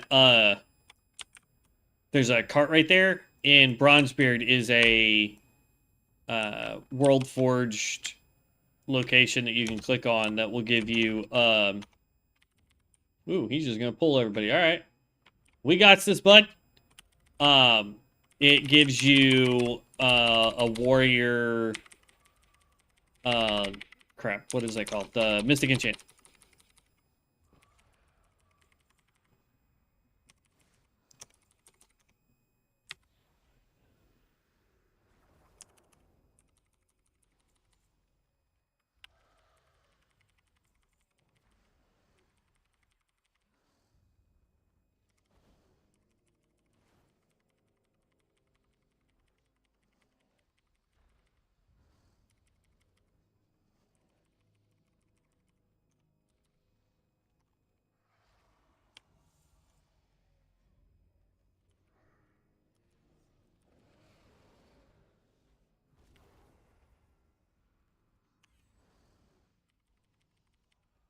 And boom.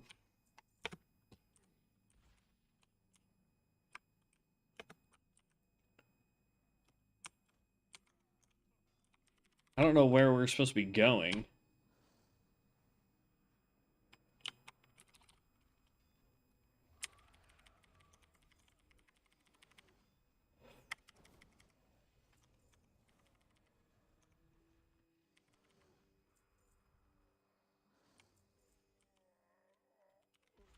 I mean, we're doing some damage.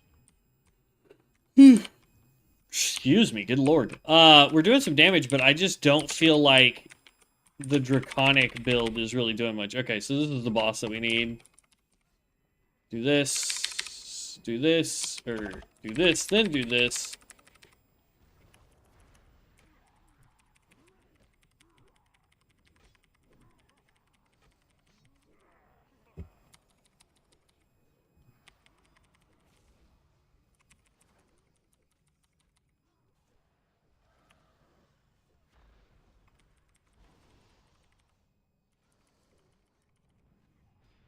Aw.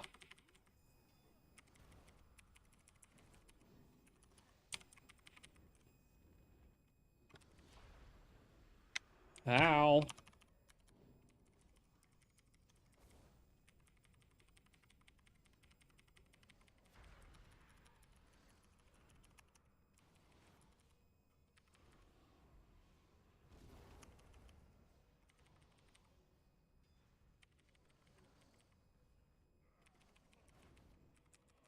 Come on.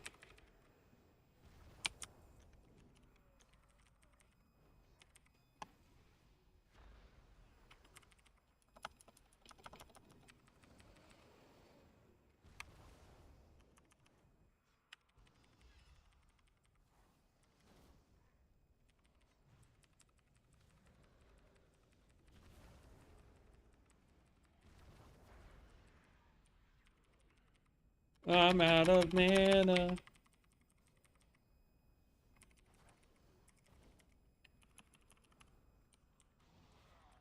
Gobble those up, get some mana.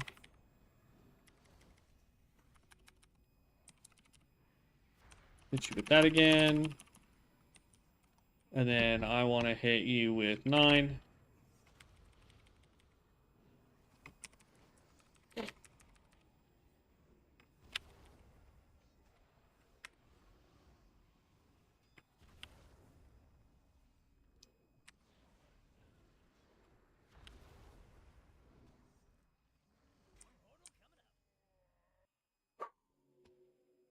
$67. Good night.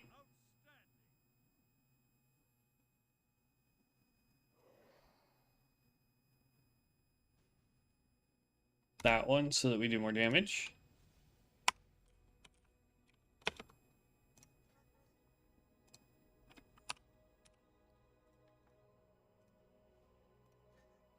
Okay.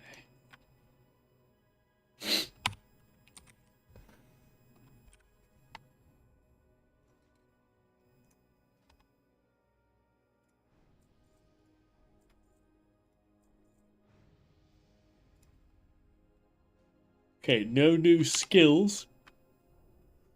Good night. Ugh.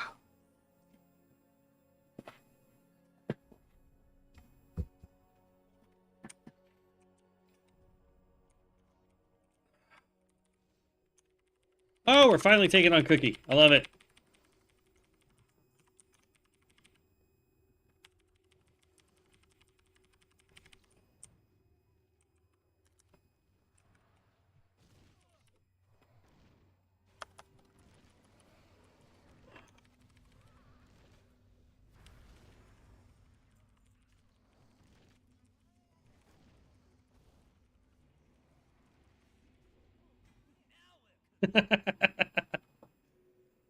Oh no, I hate this one.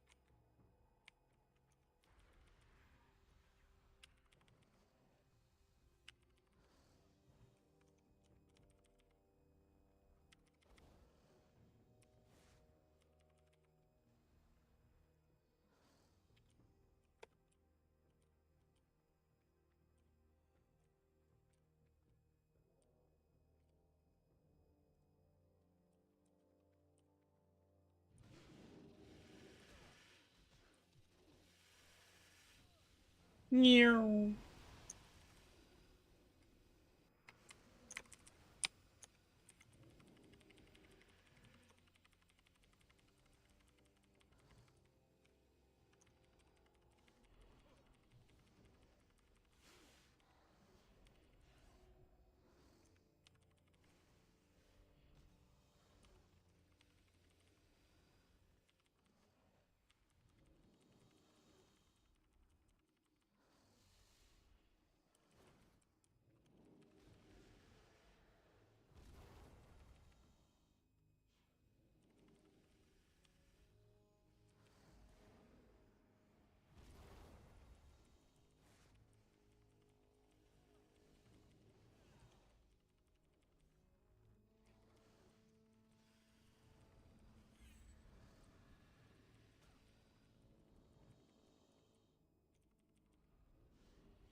Ugh.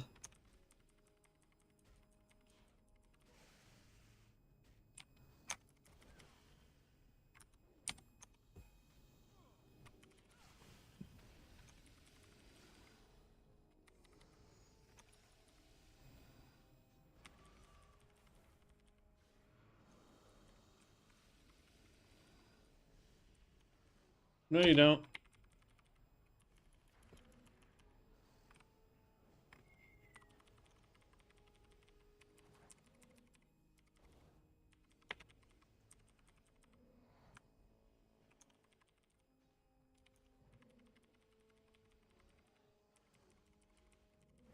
Come on.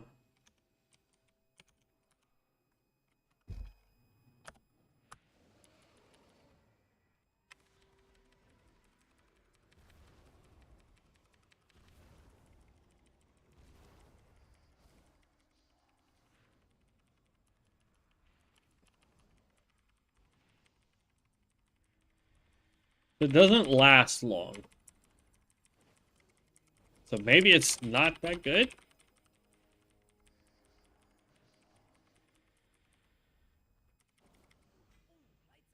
Let's see, what time is it? 15 more minutes.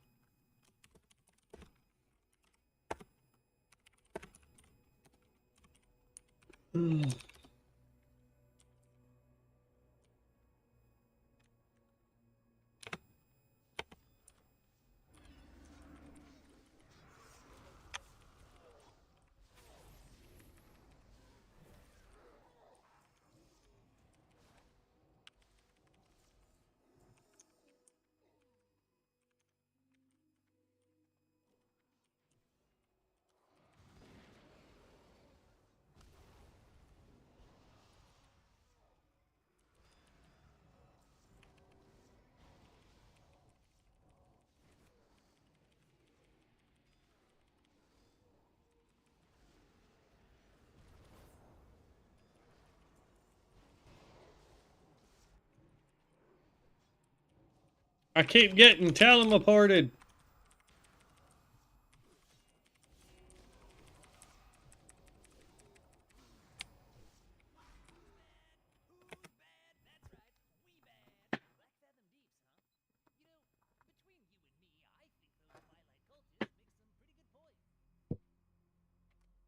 Ugh.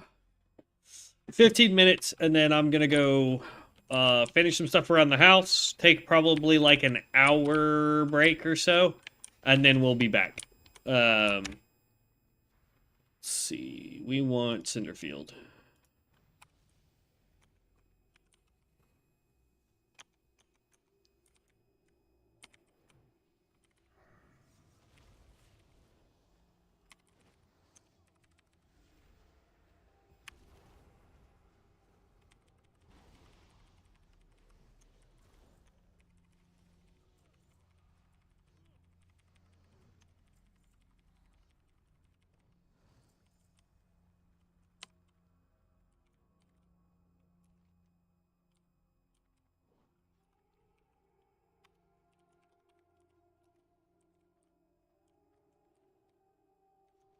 It's the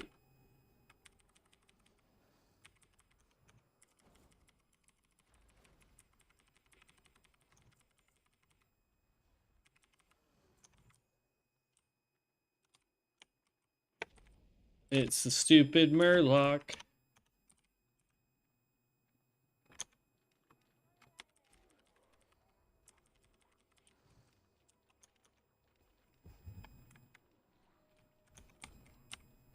You might as well just go straight for the boss, dude.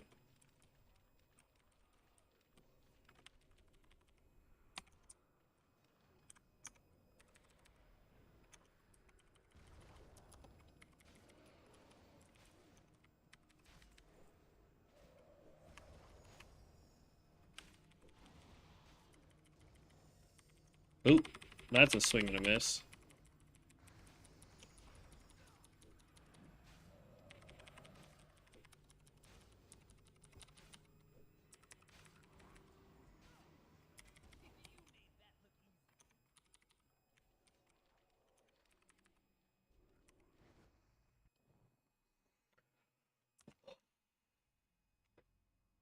Wow, the tainted scar.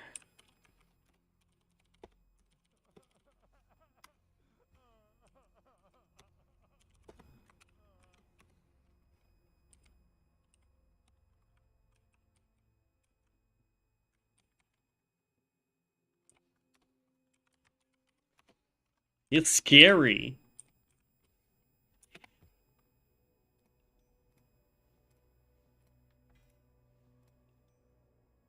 Nice. Supposedly does way better for us, too. We lose health, but... we gotta check on that add-on, too. I don't see it running either.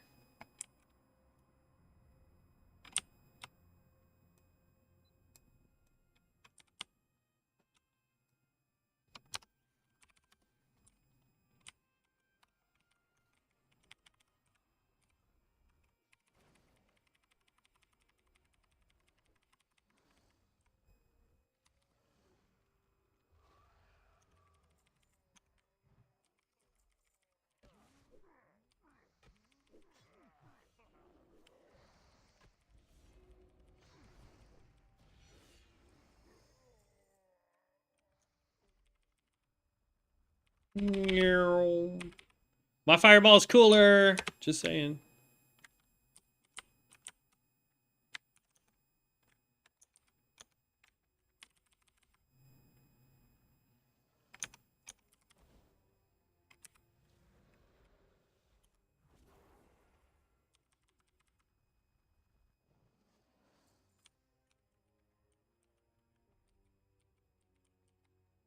Big ol' ugly demons.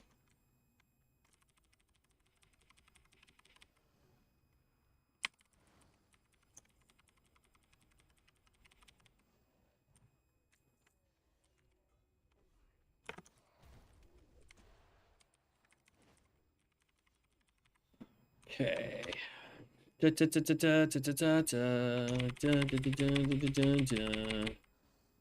Kaboom. Kaboom. Alright. We got this. Come on.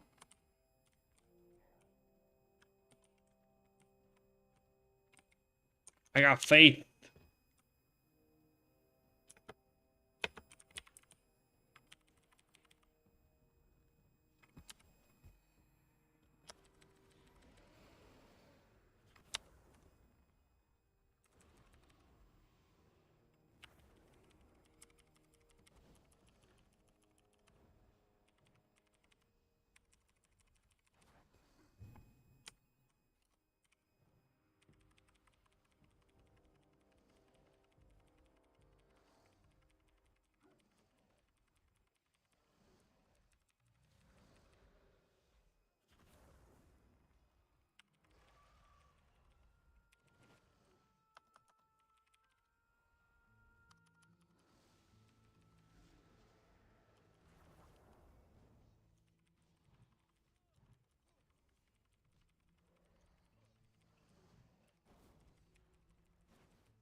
I don't know if it's a smart idea for me to let him just tank the boss while I worry about portals, but I'm gonna try to get rid of these dang portals.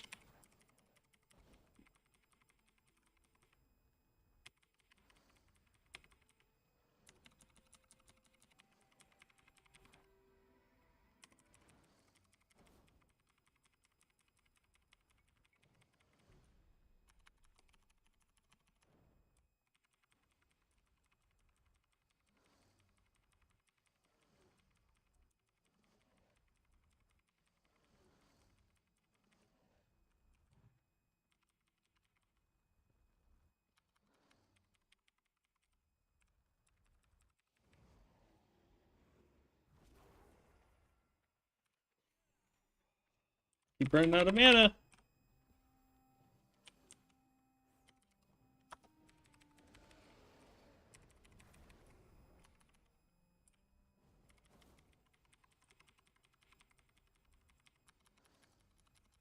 Gunk.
And boom.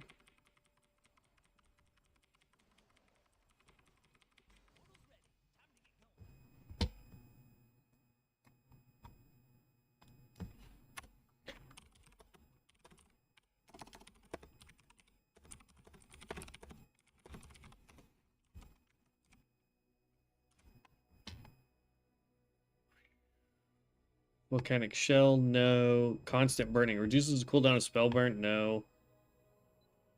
Searing speed.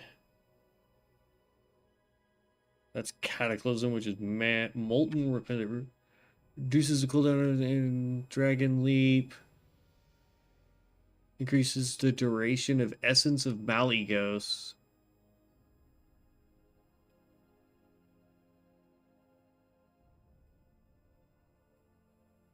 I know I want this because that was cool. This used to be. I could have sworn over on this side of the tree.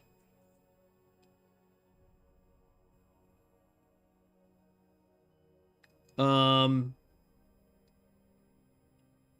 know I want to get down that way, so we're just gonna go down the middle, I think, for now. We'll see how I want to build it, but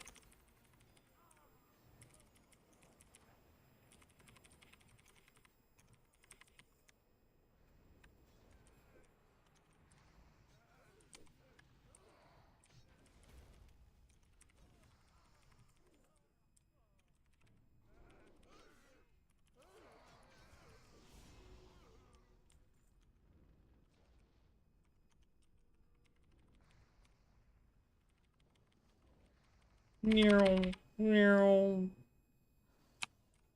Done.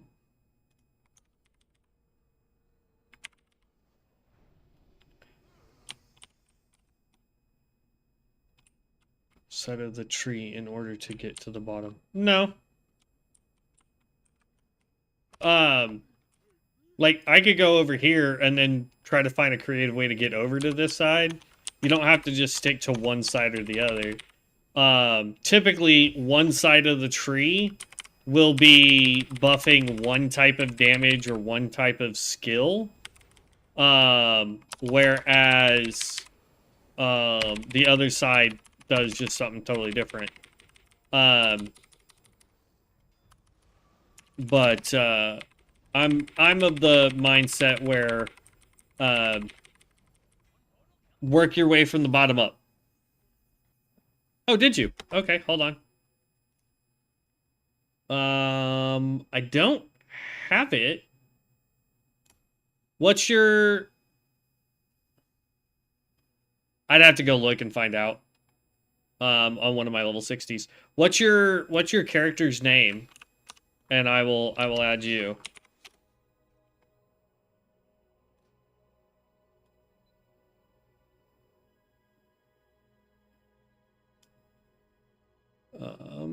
I gotta click this and leave the Mana Storm. Did that say we just gained... Bonzo Bolts. We gained 20,000 from that. That's insane. Same name, low cover? Okay.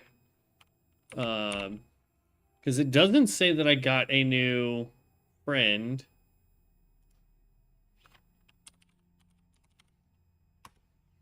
There we go. I see. Level 9 Reaper. When I get back on, I will probably be trying or going back and doing a different class, like the